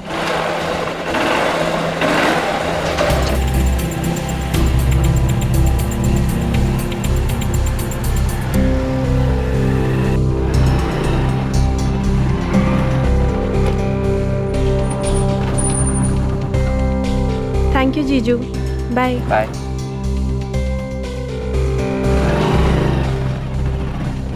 पर मनीषा हरीश रह कहाँ गया? वो तो तुझे कंचन के यहाँ से लेकर आने वाला था ना। पर वो आया ही नहीं, तो जीजा जी मुझे छोड़ कर गए। हरीश भैया का फोन भी बंद आ रहा है, लग नहीं रहा। उनका फोन तो बहुत देर से नहीं लग रहा है। दीदी भी उन्हें लगा रही थी फोन। सुबह कहकर गए थे कि 10-15 मिनट में दीदी के घर आ जाएंगे, फिर वहीं से काम पर जाएंगे, पर आए ही नहीं।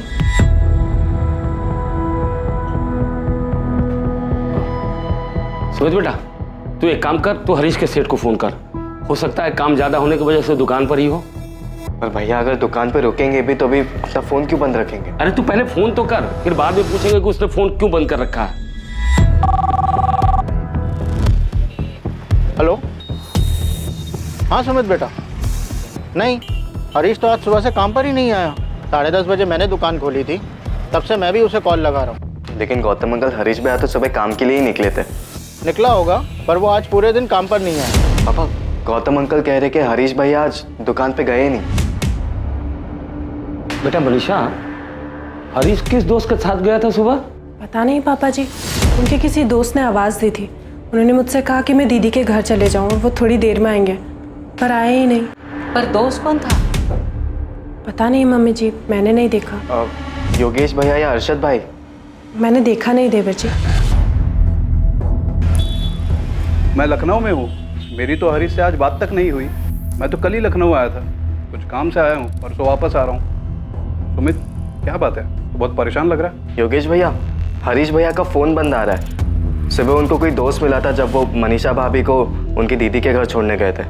मुझे लगा कि आप या अरशद भाई होंगे। नहीं सुमित, मैं तो आज मिला ही नहीं हरीश से। नहीं, मैं अगर हरीश को मिलता तो दूर से आवाज देकर भाभी से बिना मिले थोड़ी ना चले जाता। अरे कोई दोस्त था भी तो तुमने देखा तक नहीं वो कौन था? नहीं, वो बोलकर गए थे तुम दीदी के यहाँ जाओ, मैं आता हूँ। मैंने उस तरफ देखा ही नहीं। भैया अरशद भाई और योगेश भैया से भी नहीं मिले। अरे यही तो दो दोस्त हैं उसके, अगर उनसे नहीं मिला तो फिर गया कहाँ हरीश? आपने अपने रिश्तेदारों से पता किया, शायद वहां गया हो। हाँ, सबसे बात कर ली। हरीश किसी रिश्तेदार के यहाँ नहीं गया है, लेकिन वो कहीं जाएगा भी तो अपना फोन बंद क्यों रखेगा? वो कल सुबह अपनी पत्नी मनीषा को उसकी बहन कंचन ठाकुर के यहाँ छोड़कर काम पर जाने वाला था। कंचन यही मंटू चौक के पास रहती है, पर ना तो वो काम पर गया और ना ही बहू को लेने उसके बहन के घर पहुंचा। आप हरीश का फोटोग्राफ और फोन नंबर और बाकी डिटेल्स दे दीजिए, हम पता करते हैं। और आप भी पता कीजिए कि कहीं गया हो और उसके फोन की बैटरी खत्म हो गई हो। साहब वो कल सुबह से गायब है, फोन कहीं भी चार्ज कर सकता था। जी सर। और भैया ऐसे इंसान भी नहीं कि उन्हें कोई दोस्त मिल जाए तो वो अपना काम छोड़ के उनके साथ चले जाए। भैया के दो ही खास दोस्त हैं, योगेश भैया और अरशद भाई, लेकिन इन दोनों में से वो कल किसी के साथ भी नहीं थे। हरीश ऐसे कैसे जा सकता है किसी दोस्त के साथ? ये अभी तक लौटा ही नहीं। मनीषा को कुछ नहीं पता कि कौन था वो दोस्त? नहीं पापा, मनीषा ने देखा ही नहीं कि किस दोस्त ने आवाज दी। वो सीधे मेरे घर आ गई थी। उसके बाद पूरे दिन पापा मैंने अपने फोन से हरीश को फोन किया, उसका फोन बंद आ रहा था। ऐसा कैसे हो सकता है? कुछ गड़बड़ तो नहीं है ना कंचन? पता नहीं पापा, ऊपर से मनीषा के ससुराल वाले बार बार उसी से सवाल पूछ रहे हैं। यहाँ मैं और अमित भी परेशान हैं। समझ में नहीं आ रहा है कि ऐसे कैसे गायब हो गया, कहाँ चला गया हरीश? मनीषा और हरीश के बीच वहाँ सब ठीक तो था ना? उनके बीच कुछ ऐसा होता तो हरीश कुछ तो बताता ना। ऐसे गायब हो जाएगा क्या? और अभी 6 दिन पहले ही तो मैं मनीषा को भोपाल छोड़ के आया हूँ। उसने तुझे कुछ बताया था क्या? हरीश और उसके बीच कोई अनबन, कोई झगड़ा हुआ? नहीं, ऐसा कुछ नहीं बोला उसने, बल्कि वो तो ये कह रही थी कि अगले महीने वो हनीमून के लिए शिमला जा रहे हैं। सब कुछ ठीक था तो ऐसे अचानक हरीश कहाँ गायब हो गया? 15 अप्रैल 2014 ये वो दिन था जब हरीश को आखिरी बार देखा गया था। हरीश को लापता हुए 2 दिन बीत चुके थे, लेकिन हरीश की अब तक कोई खबर नहीं मिली थी। क्या यह घटना अचानक घटी थी या फिर इसकी साजिश पहले से रची जा चुकी थी? क्या हरीश का अपनी नई ब्याहता पत्नी मनीषा को उसकी बहन के घर भेजना उसी प्लानिंग का हिस्सा था? हम उस दिन सुबह दीदी के घर जाने के लिए निकले। उन्होंने रिक्शा पकड़ा और हम दोनों रिक्शा में बैठ गए। फिर उन्होंने दीदी के घर के पास रिक्शा रुकवाया। मनीषा, तुम्हें उस रिक्शा का नंबर याद है? नहीं।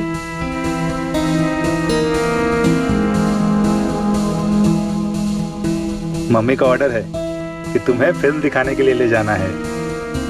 तुम्हारी दीदी के घर से कितनी दूरी पे रोका था रिक्शा? बस बस बस, चलो आओ। दूरी तो पता नहीं, लेकिन वहां से सीधा जाकर मैंने राइट लिया था और फिर लेफ्ट लेते ही पहला मकान दीदी का। और तुमने वाकई नहीं देखा कि तुम्हारे पति को किसने आवाज दी थी? हरीश! हाय! नहीं देखा। क्यों नहीं देखा? मुझे लगा नहीं था कि हरीश जी जिससे मिलने जा रहे हैं उससे मिलकर वापस ही नहीं लौटेंगे। देखिए, अभी तक हमारे पास हरीश की कोई खबर नहीं मिली, लेकिन कल तक हमारे पास उसके फोन की लोकेशन आ जाएगी। हमें पता चल जाएगा कि उसका फोन कहाँ पे स्विच ऑफ हुआ है। इस मनीषा ने ही मेरे बेटे के साथ कुछ किया है। क्या कर सकती है वो और क्यों करेगी? आपने अभी भी बताया कि इन दोनों की शादी को सिर्फ 1.5 महीना ही हुआ है, तो क्या मनीषा खुश नहीं है ये शादी से, या हरीश खुश नहीं है? मैडम ये कैसा सवाल है, शादी से खुश थे या नहीं? अभी शादी को 1.5 महीना ही तो हुआ है। मैडम, मनीषा और हरीश दोनों को एक दूसरे से मिलवाया गया था। दोनों ने एक दूसरे को पसंद किया, सबकी खुशी और मर्जी से शादी हुई थी दोनों की। ओम अनुभद्रः कृतवोयन्तो विस्तोब्दासो अभृतासु वेदा देवानो यथो सदमिति व्रते असन्न प्रभुः। मैडम मैं हरीश को पहले से ही जानता हूँ, दोस्त है वो मेरा। जब कंचन के पापा ने कहा कि वो मनीषा के लिए लड़का ढूंढ रहे, तब मैंने उन्हें हरीश के बारे में बताया था, और मनीषा का रिश्ता लेकर हरीश के घर भी मैं ही गया था। मैडम, सब कुछ दोनों की मर्जी से हुआ था। तो फिर क्यों अचानक हरीश किसी दोस्त को मिलता है और एक दिन ऐसे गायब हो जाता है? यही तो समझ में नहीं आ रहा मैडम। और ये बात तो गलत है ना मैडम, मनीषा के ससुराल वाले उस पर ही सारा इल्जाम डाल रहे हैं, जबकि उस दिन हरीश ने खुद उससे पूछा था कि अपनी दीदी के घर जाना है। मैं उस दिन सुबह बिस्तर ठीक कर रही थी, तब उन्होंने मुझसे कहा अगर तुम्हें अपनी दीदी के घर जाना है तो चली जाओ। मैंने कहा ठीक है। उसने ऐसा क्यों कहा? वो अचानक तुम्हें तुम्हारी बहन के घर क्यों भेजना चाहता था? पता नहीं मैम, मैंने पूछा नहीं। आपका बेटा हरीश खुद मनीषा से कहता है कि आज तुम अपनी बहन के घर चली जाओ, मैं काम पे जाते वक्त तुम्हें वहां छोड़ दूंगा और लौटते वक्त तुम्हें वहां से ले आऊंगा। तो आप ये कैसे कह सकती है कि मनीषा ने हरीश के साथ कुछ किया है? क्या मनीषा और हरीश के बीच में कोई प्रॉब्लम चल रही थी? साहब 1 मार्च को जबलपुर में मनीषा और हरीश की शादी हुई और 3 मार्च को वो यहाँ हमारे घर भोपाल आई। जब से मनीषा शादी करके आई है किसी से ज्यादा बात नहीं करती है, अपने में ही गुमसुम रहती है।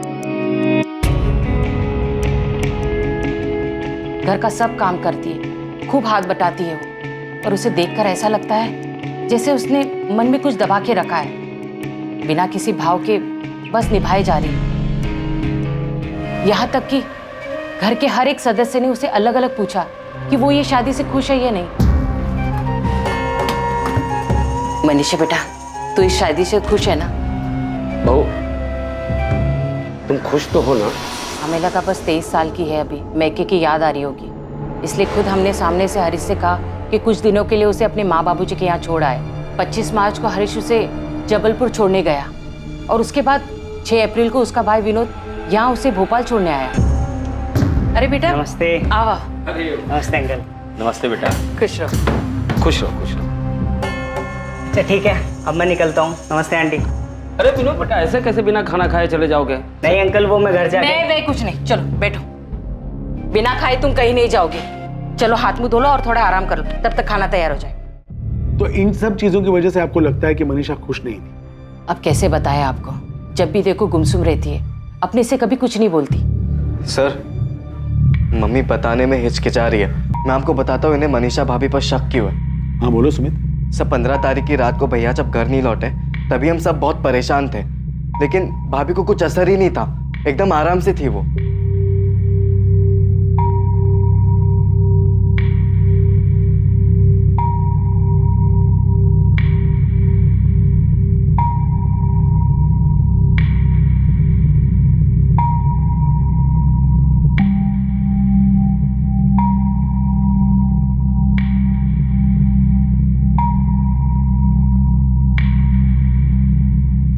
मैंने सब जगह पता कर लिया, हरीश भैया कहीं पर भी नहीं है।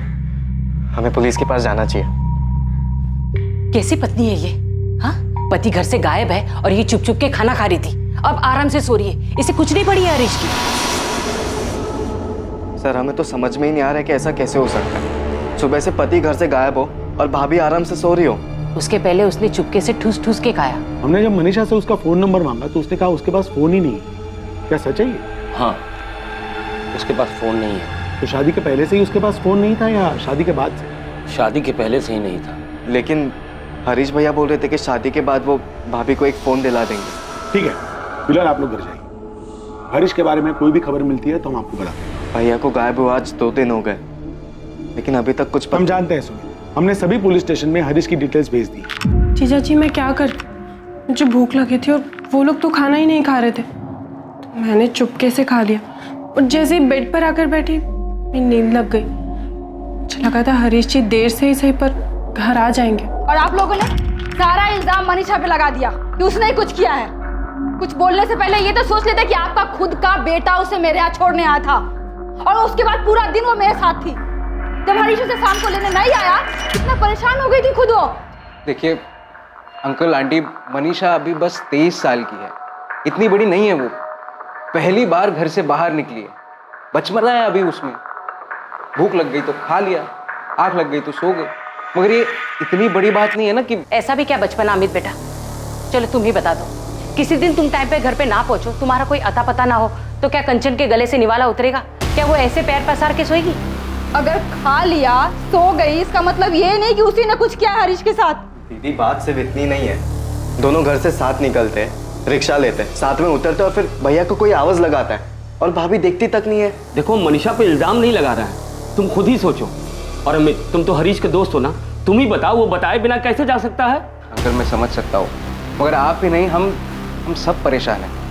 और अंकल, हरीश अगर आपका बेटा है ना तो मनीषा का पति है। आपको चिंता हो रही है तो हमें भी चिंता हो रही है। मम्मी पापा इतने परेशान हैं, जबलपुर से यहाँ आने के लिए निकल गए हैं। आप लोगों से हाथ जोड़ के विनती है, ऐसे में बेवजह के इल्जाम मत लगाइए मनीषा पर।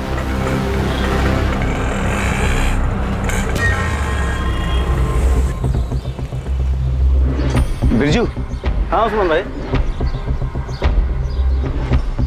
अरे उस्मान भाई, दिन भर में 10-10 सवारी आती है यहाँ, अब सबकी शक्ल कैसे याद रहेगी? हाँ पता है बिरजू, और शायद किसी को तो याद होगा। हाँ ये फोटो रख और मैं इन लोग को ही फोटो भेज दूंगा। पता करने की कोशिश कर कि ऑटो रिक्शा कहाँ का है। 15 अप्रैल सुबह 8 बजे की बात। सुहान नगर से मंटू चौक की सवारी थी। ये हरीश राठौर है और इसकी बीवी मनीषा। हरीश राठौर ऑटो से उतरा, उसके बाद गायब हो गया। ये सब ऑटो वाले और यूनियन वाले से पता करके बताओ कि किसी ने उसे देखा है या किसी को याद है तो मुझे बताएं।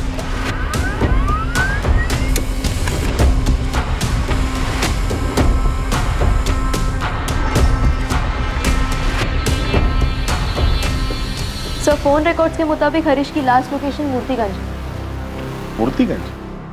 ये मूर्तिगंज तो मंटू चौक से करीब 1 घंटे की दूरी पर है ना। ये सुहान नगर और ये मंटू चौक और ये है मूर्तिगंज, जो सुहान नगर और मंटू चौक से काफी दूरी पर है। सुहान नगर से मंटू चौक रिक्शा से पहुंचने में करीब 10 मिनट लगते हैं। सर, अगर हरीश रिक्शा या गाड़ी से भी मूर्तिगंज गया हो तो उसे कम से कम 1 घंटा लगा होगा वहां पहुंचने में, क्योंकि सुबह 8 बजे के दौरान उस रूट पे अच्छी खासी ट्रैफिक हो जाती है। सवाल यह है कि हरीश उस दोस्त के साथ मूर्तिगंज क्यों गया, जबकि उसने मनीषा से ये कहा था कि वो 10 से 15 मिनट में वापस लौटेगा। सर, हमने आसपास जितने भी रिक्शा वाले हैं, जितना भी रिक्शा स्टैंड है, उन सबसे पता लगाया, यहाँ तक कि उनकी यूनियन वालों से भी बात किया, लेकिन किसी को कुछ याद नहीं है कि किसी ने उस दिन हरीश या मनीषा को वहाँ देखा।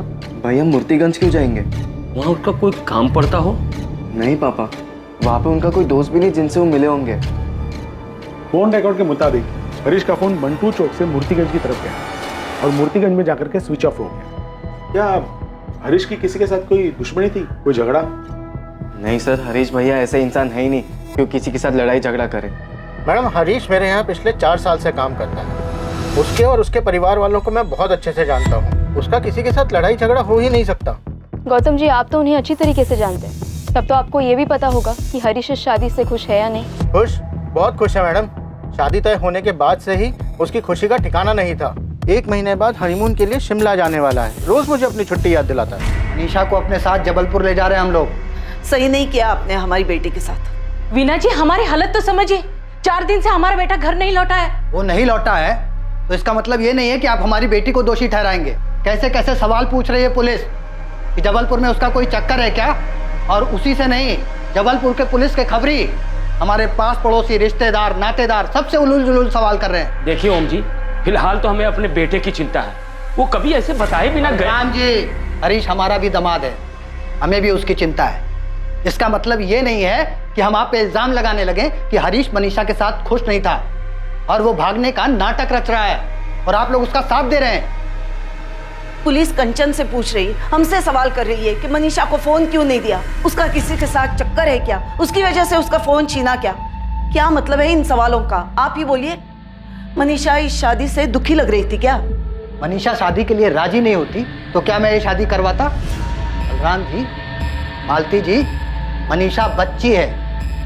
ऐसी बातें पुलिस से कहने से पहले जरा सा सोच तो लेते।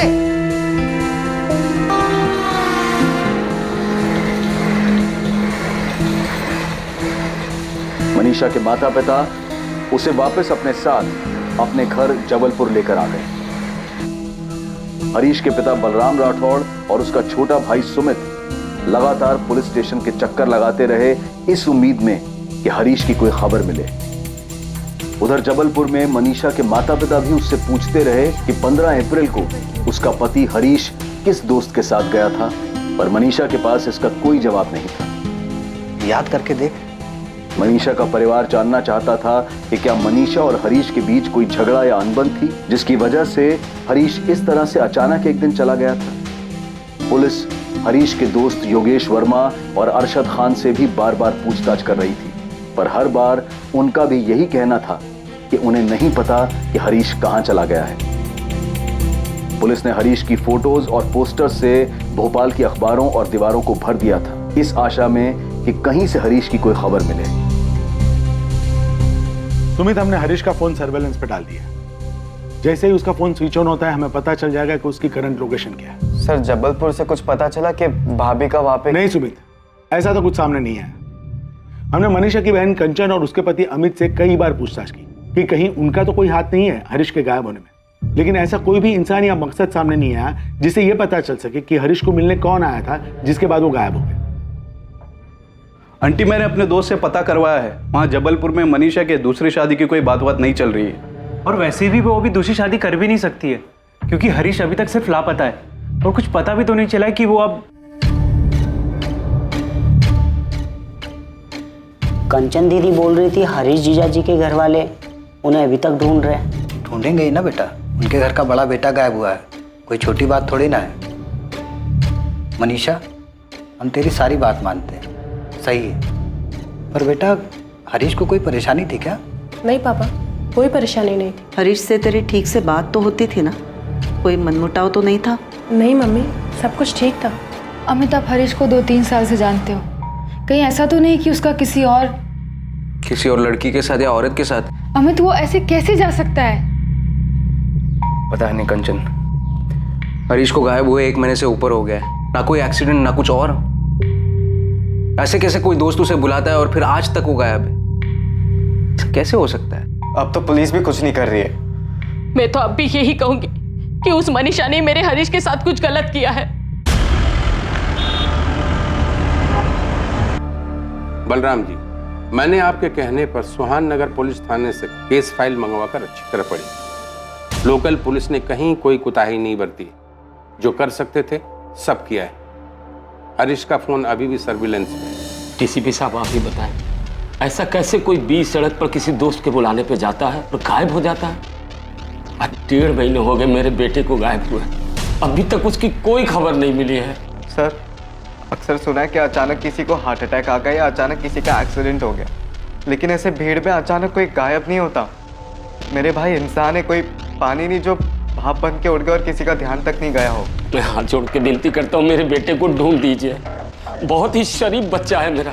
मैं अपनी खास टीम लगाता हूँ हरीश मिसिंग केस में। सर, हरीश की फैमिली ने सीधा हरीश की पत्नी मनीषा पर शक जताया है, और शक जताने का मेन कारण ये है कि जिस दिन हरीश गायब हुआ था उस दिन मनीषा ने आराम से खाना खाया और बेफिक्र होकर सो गई। लेडी किलर, पहले मर्डर किया, फिर आराम से खाना खाया और सो गई। सर, लोकल पुलिस को लड़की के अतीत में कुछ नहीं मिला। बाकी केस में उन्होंने छानबीन की है, पर रेलवे स्टेशन और एक्सीडेंट पर कोई भी ऐसा सुराग नहीं मिला कि हरीश कहाँ हो सकता है, वो कहाँ जा सकता है। हरीश के उस दोस्त का भी पता नहीं चला होगा जिसने उसे पीछे से आवाज देकर बुलाया था। हरीश, हाय। नहीं, हरीश के 2 ही खास दोस्त हैं। एक है योगेश वर्मा, जो उस दिन लखनऊ में था, और दूसरा अरशद खान, जो उस दिन अपने गैरेज पे था।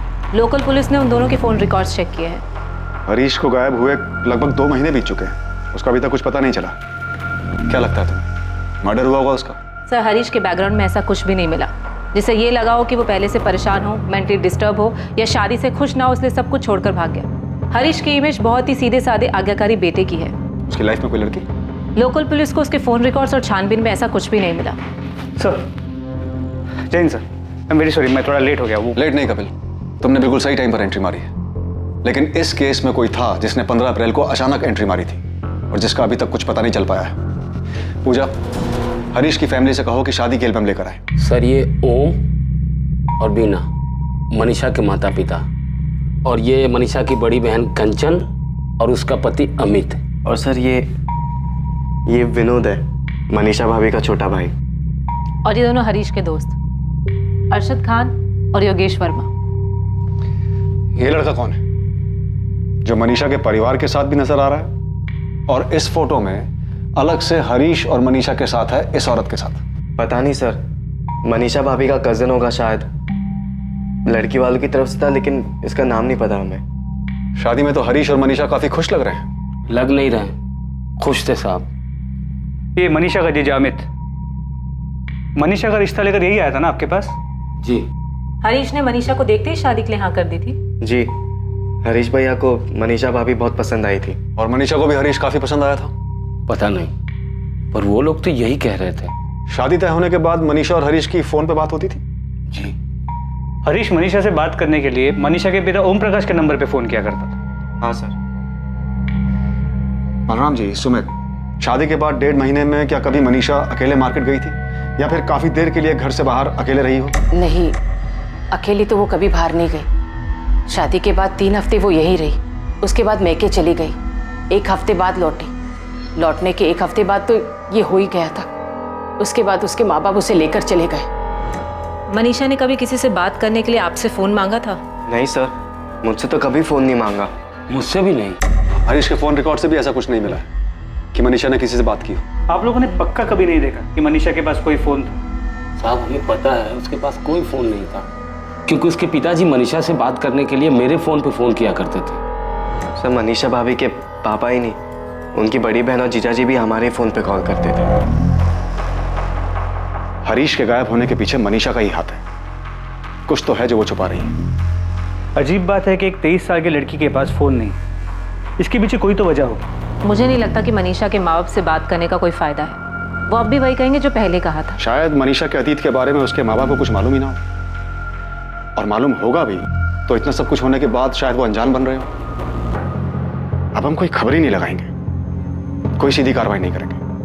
पहले ब्लूप्रिंट तैयार करेंगे, उसके बाद पूछताछ होगी। तुम दोनों अभी जबलपुर निकल जाओ और अपने तरीके से काम शुरू करो।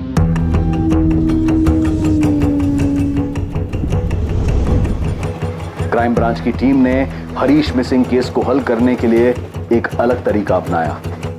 क्राइम ब्रांच की टीम जबलपुर पहुंची, पर उन्होंने किसी से कोई सवाल जवाब नहीं किया। क्राइम ब्रांच की टीम ने मनीषा के पिता के घर के आसपास ही एक घर किराए पर लिया। शांति से, चुपचाप, बिना किसी संदेह को जाहिर होने दिए, क्राइम ब्रांच की टीम ने मनीषा और उसके पूरे परिवार पर नजर बनाए रखी। मनीषा की हर गतिविधि पर क्राइम ब्रांच के अधिकारियों की नजर बनी हुई थी।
ट्रिपल 48765 ये नंबर रुपेश तिवारी का है। मुझे इस नंबर के सारे कॉल रिकॉर्ड्स चाहिए त्रिपाठी, खासकर 1 मार्च से लेकर अब तक के सारे कॉल रिकॉर्ड्स, मोबाइल लोकेशन, सभी detail, urgent basis. Rupesh Tiwari? Yes sir, ये वही है जो शादी की फोटो में मनीषा की फैमिली और हरीश और मनीषा की फोटो में एक औरत के साथ दिख रहा है, जिसके बारे में आपने बलराम जी से पूछा था कि ये कौन है।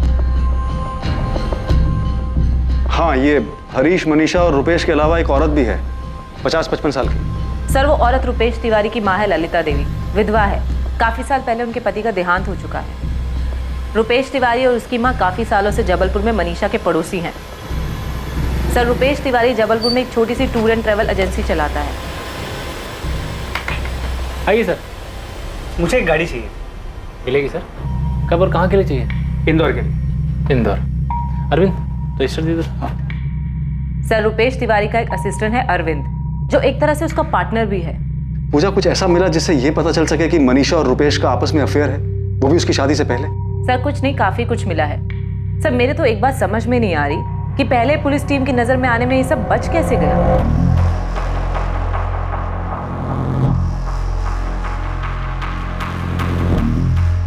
पूजा, इतनी साफ दिखने वाली बात नजरअंदाज कैसे हो सकती है?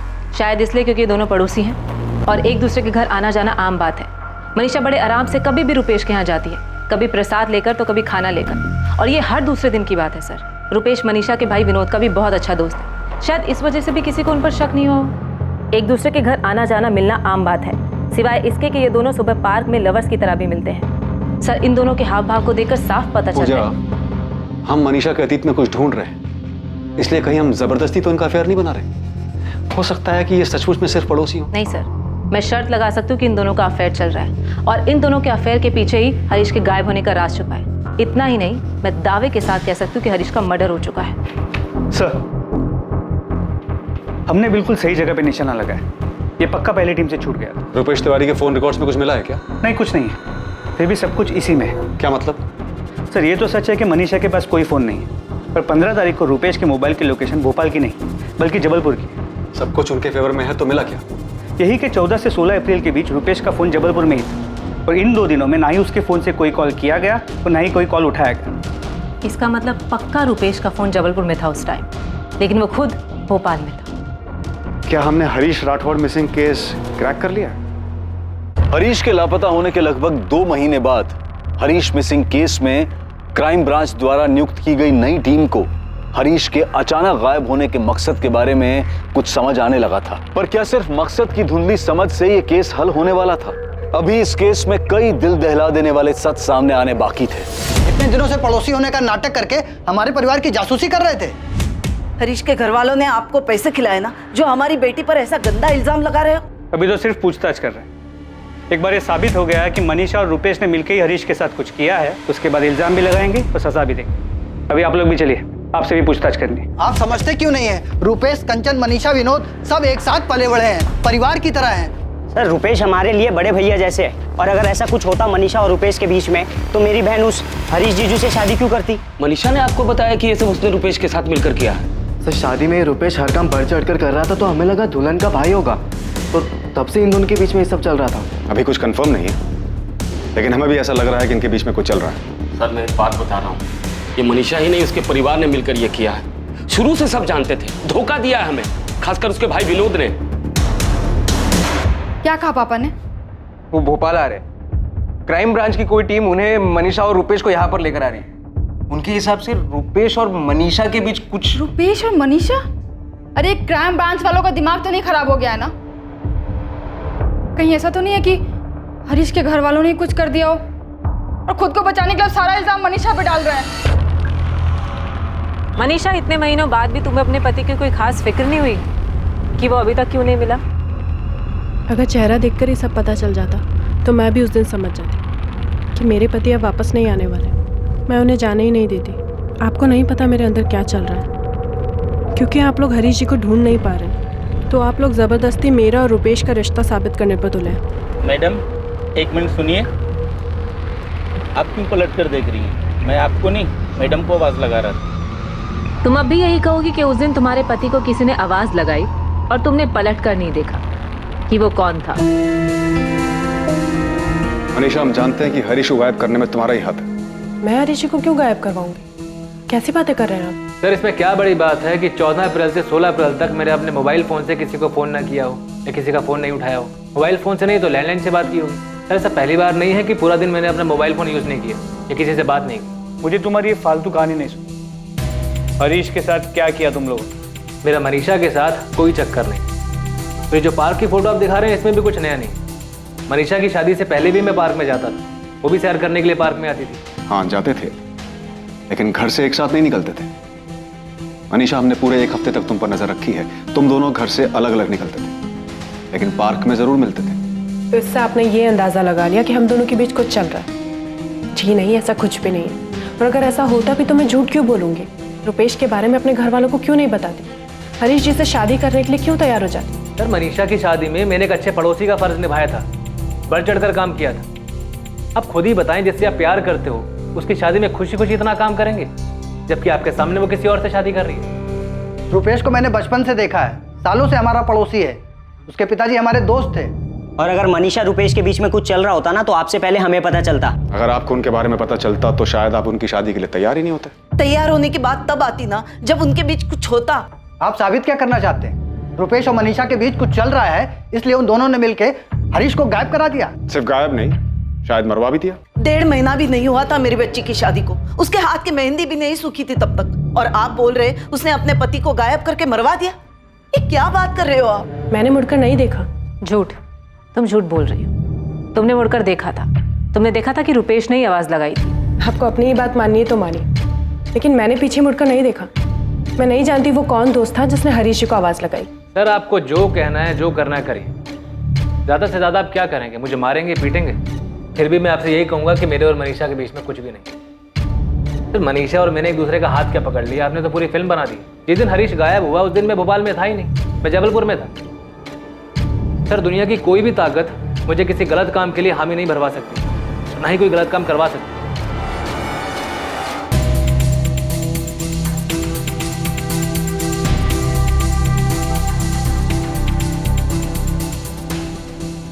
सर मैं यकीन के साथ बोल सकता हूँ कि ये इन दोनों का ही काम। और सिर्फ गायब ही नहीं, गायब करके मर्डर भी किया है। अगर इन्होंने गायब किया है, मर्डर किया है, तो ऐसे कैसे सफाई से जुर्म किया है कि हर चीज इनकी तरफ इशारा करती है, अगर इनके खिलाफ कुछ मिलता नहीं? सर ये अपने आप सच नहीं बोलेंगे, इसे सच बुलवाना पड़े।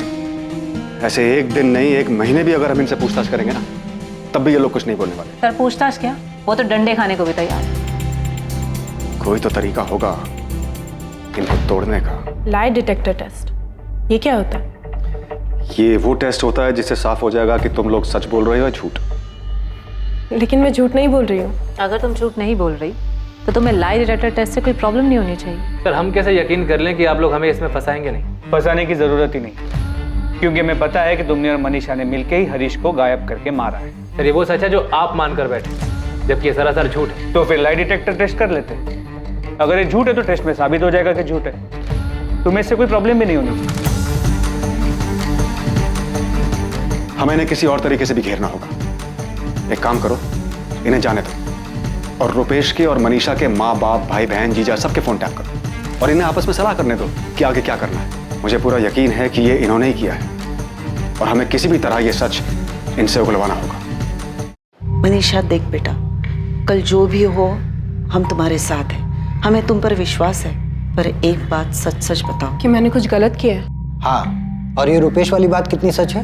मम्मी पापा, आप लोग जो बोलोगे मैं करूँगी, जिससे आपको यकीन हो जाए कि मेरे और रुपेश के बीच कुछ भी नहीं है। जिसकी कसम खाने को बोलोगे मैं खा लूँगी। मेरे और हरीश जी के बीच सब कुछ ठीक था, हम दोनों में कोई झगड़ा नहीं था। मेरी गलती उस दिन सिर्फ इतनी हुई कि मैंने मुड़कर नहीं देखा हरीश जी को आवाज़ किसने दी थी, जिसकी मुझे इतनी बड़ी सज़ा मिल रही है। मुझे नहीं पता हरीश जी के साथ क्या हुआ है, शायद सचमुच उनका मर्डर हो गया हो, लेकिन मेरा इससे कोई लेना देना नहीं है। आप लोग मेरा यकीन कीजिए, मुझ पर इस तरीके से शक मत करिए प्लीज़। मम्मी वो लोग मुझे और मनीषा को निशाना बना रहे हैं, कुछ भी करके हमें फंसाना चाहते हैं बस। पर ऐसा कर क्यों रहे हैं? तुझे फंसाना क्यों चाहते हैं? पता नहीं उनके दिमाग में क्या चल रहा है, क्यों जबरदस्ती मेरा और मनीषा का रिश्ता साबित करने पर तुले, जबकि हमारे बीच तो ऐसा कुछ है भी नहीं। अरे वो जो टेस्ट करना चाहते हैं, जो तू बोल रहा है, लाई डिटेक्टर टेस्ट, पता नहीं मम्मी क्या होता है। तो बोल रहे हैं कि इससे सारा सच सामने आ जाता है। अगर सच झूठ का पता चल सकता है तो तुझे बिना डरे हाँ कह देना चाहिए। मेरी समझ में एक बात नहीं आ रही है कि मनीषा का पति गायब हुआ है तो तुझे क्यों घसीट रहे हैं?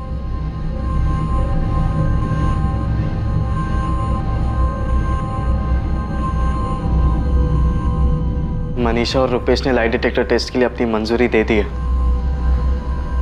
कैसे पता चल जाएगा हमारा हरीश कहाँ है? नहीं पता मम्मी। ये टेस्ट कब होने वाला है? अभी कुछ पक्का नहीं, शायद अगले हफ्ते होगा।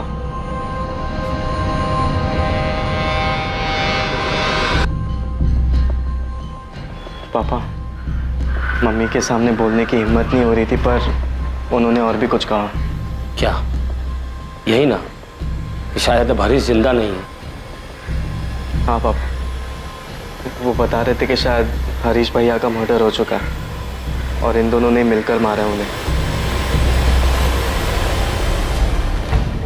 मनीषा और रुपेश ने लाई डिटेक्टर टेस्ट के लिए मंजूरी दे दी। टेस्ट के दौरान भी वो अपने इस बयान पर अड़े रहे कि उनके बीच में कोई प्रेम संबंध नहीं है और हरीश के लापता होने में भी उनका कोई हाथ नहीं है।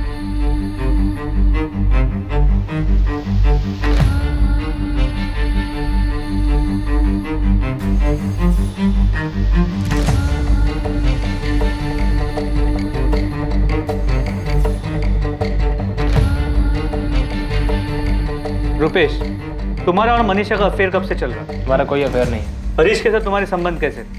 दोस्त था वो तुम्हारा? हाँ। सिर्फ दोस्त या करीबी दोस्त? हरीश से मेरी मुलाकात तब हुई थी जब वो जबलपुर में मनीषा से शादी करने आया था। 2-4 दिन में ही अच्छी दोस्ती हो गई थी हमारी। इतनी अच्छी कि तुम अगर अचानक से भोपाल आओ और सड़क पे उसे आवाज दो तो तुम्हें पहचान लेता? हाँ पहचान लेता। अगर तुम उसे अपने साथ कहीं चलने को बोलो तो चलेगा? हाँ हो जाता, बिल्कुल वैसे ही जैसे वो कभी जबलपुर आता और मुझे मिलने के लिए बुलाता तो मैं उससे मिलने चला जाता। मनीषा, ये सच है कि 15 अप्रैल को तुमने और हरीश ने कंचन के घर जाने के लिए रिक्शा लिया ही नहीं? नहीं, ये झूठ है, क्योंकि हमने रिक्शा लिया था। रिक्शा के पैसे किसने दिए? हरीश जी ने। तुम्हारा फोन नंबर क्या है? मेरे पास फ़ोन नहीं है। मैं उस फ़ोन की बात कर रही हूँ जो रुपेश ने तुमको ला कर दिया था। रुपेश ने मुझे कोई फ़ोन ला कर नहीं दिया। तो बिना फ़ोन के रुपेश तुम्हें भोपाल में कांटेक्ट कैसे करता था? मेरे और रुपेश के बीच ऐसा कुछ भी नहीं है कि उसे मुझे कांटेक्ट करना पड़ता। जब तुम 1 हफ्ते के लिए जबलपुर गई थी तब तुम दोनों ने हरीश की किडनैपिंग और मर्डर का प्लान किया था? नहीं। तो भोपाल में किया था। मनीषा, तुमने और रुपेश ने हरीश को मारने का प्लान भोपाल में बनाया था? ऐसा कभी कोई प्लान नहीं था। हरीश को कहाँ मारा? मैंने हरीश जी को नहीं मारा। तो किसने मारा? रुपेश ने मारा। रुपेश ने अकेले हरीश को मारा या उसके साथ कोई और भी था? मुझे नहीं पता। क्या नहीं पता? कि रुपेश के साथ कौन था या फिर रुपेश ने हरीश को कहाँ मारा? क्या नहीं पता मनीषा? मुझे नहीं पता हरीश जी को किसने मारा। मतलब तुम्हें पता है कि हरीश मर चुका है, उसका मर्डर हो चुका है? नहीं, मुझे नहीं पता। तुम हरीश को मंटू चौक से कहाँ लेकर गए? मैं उसे कहीं लेकर नहीं गया था। तो तुमने भोपाल में ही मारा है उसे? तुम मनीषा से प्यार करते हो? तुम रुपेश से प्यार करती हो? मनीषा का कहना है कि उसे ये तो नहीं पता तुमने हरीश को मारा है या नहीं, मगर उसे लगता है कि तुम मनीषा को पाने के लिए हरीश को मार सकते। रुपेश, क्या ये सच है? तुमने हरीश को मारा है? रुपेश ने हमें बताया कि उसने तुम्हें एक फोन ला कर दिया था, उसके बाद तुमने हरीश को मारने का प्लान बनाया, पर अब वो कह रहा है कि सारा प्लान तुम्हारा था, तुमने हरीश को मरवाया है। क्या ये सच है मनीषा? लाई डिटेक्टर टेस्ट से इस केस को सॉल्व करने में मदद मिलने की उम्मीद थी, पर इससे पहले कि लाई डिटेक्टर टेस्ट के परिणाम आते, इस केस को एक नई दिशा मिली।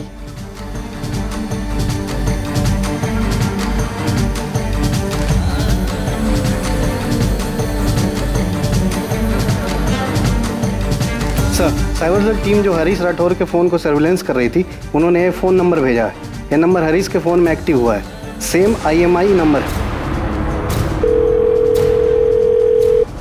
रिंग जा रही। 2 महीने बाद आज हरीश का फोन एक्टिव हुआ। हेलो हेलो, कौन बोल रहा है? अरे फोन आपने किया है, आप बताओ आप कौन बोल रहे हो? मैं क्राइम ब्रांच से बोल रहा हूँ। ये फ़ोन जिससे आप अभी बात कर रहे हो हरीश राठौर नाम के आदमी का, ये फ़ोन तुम्हारे पास कहाँ से है? किसने कट कर दिया?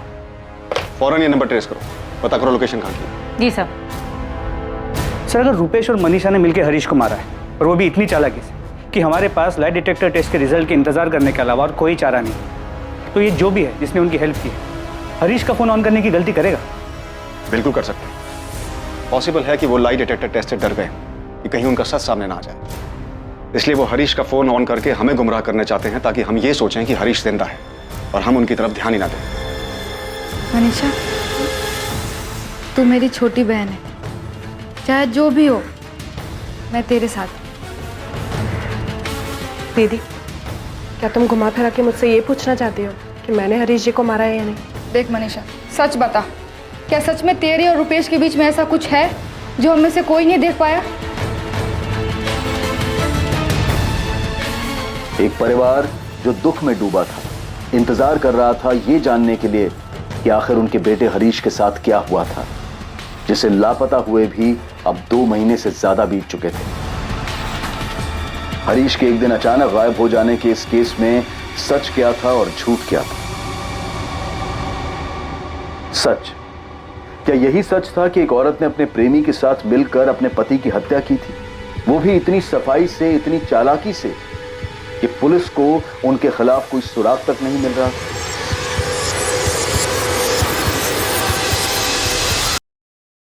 यह सच उस आदमी के पीछे छुपा था जिसके पास हरीश का फोन था। हरीश एक सुबह अचानक गायब हो गया। हरीश का इस तरह से गायब होना क्या एक अचानक घटी घटना थी, या फिर यह किसी पहले से तय की गई साजिश का हिस्सा था? क्या हरीश वाकई मर चुका था, या कुछ और भी सच थे जो भी सामने आने बाकी थे?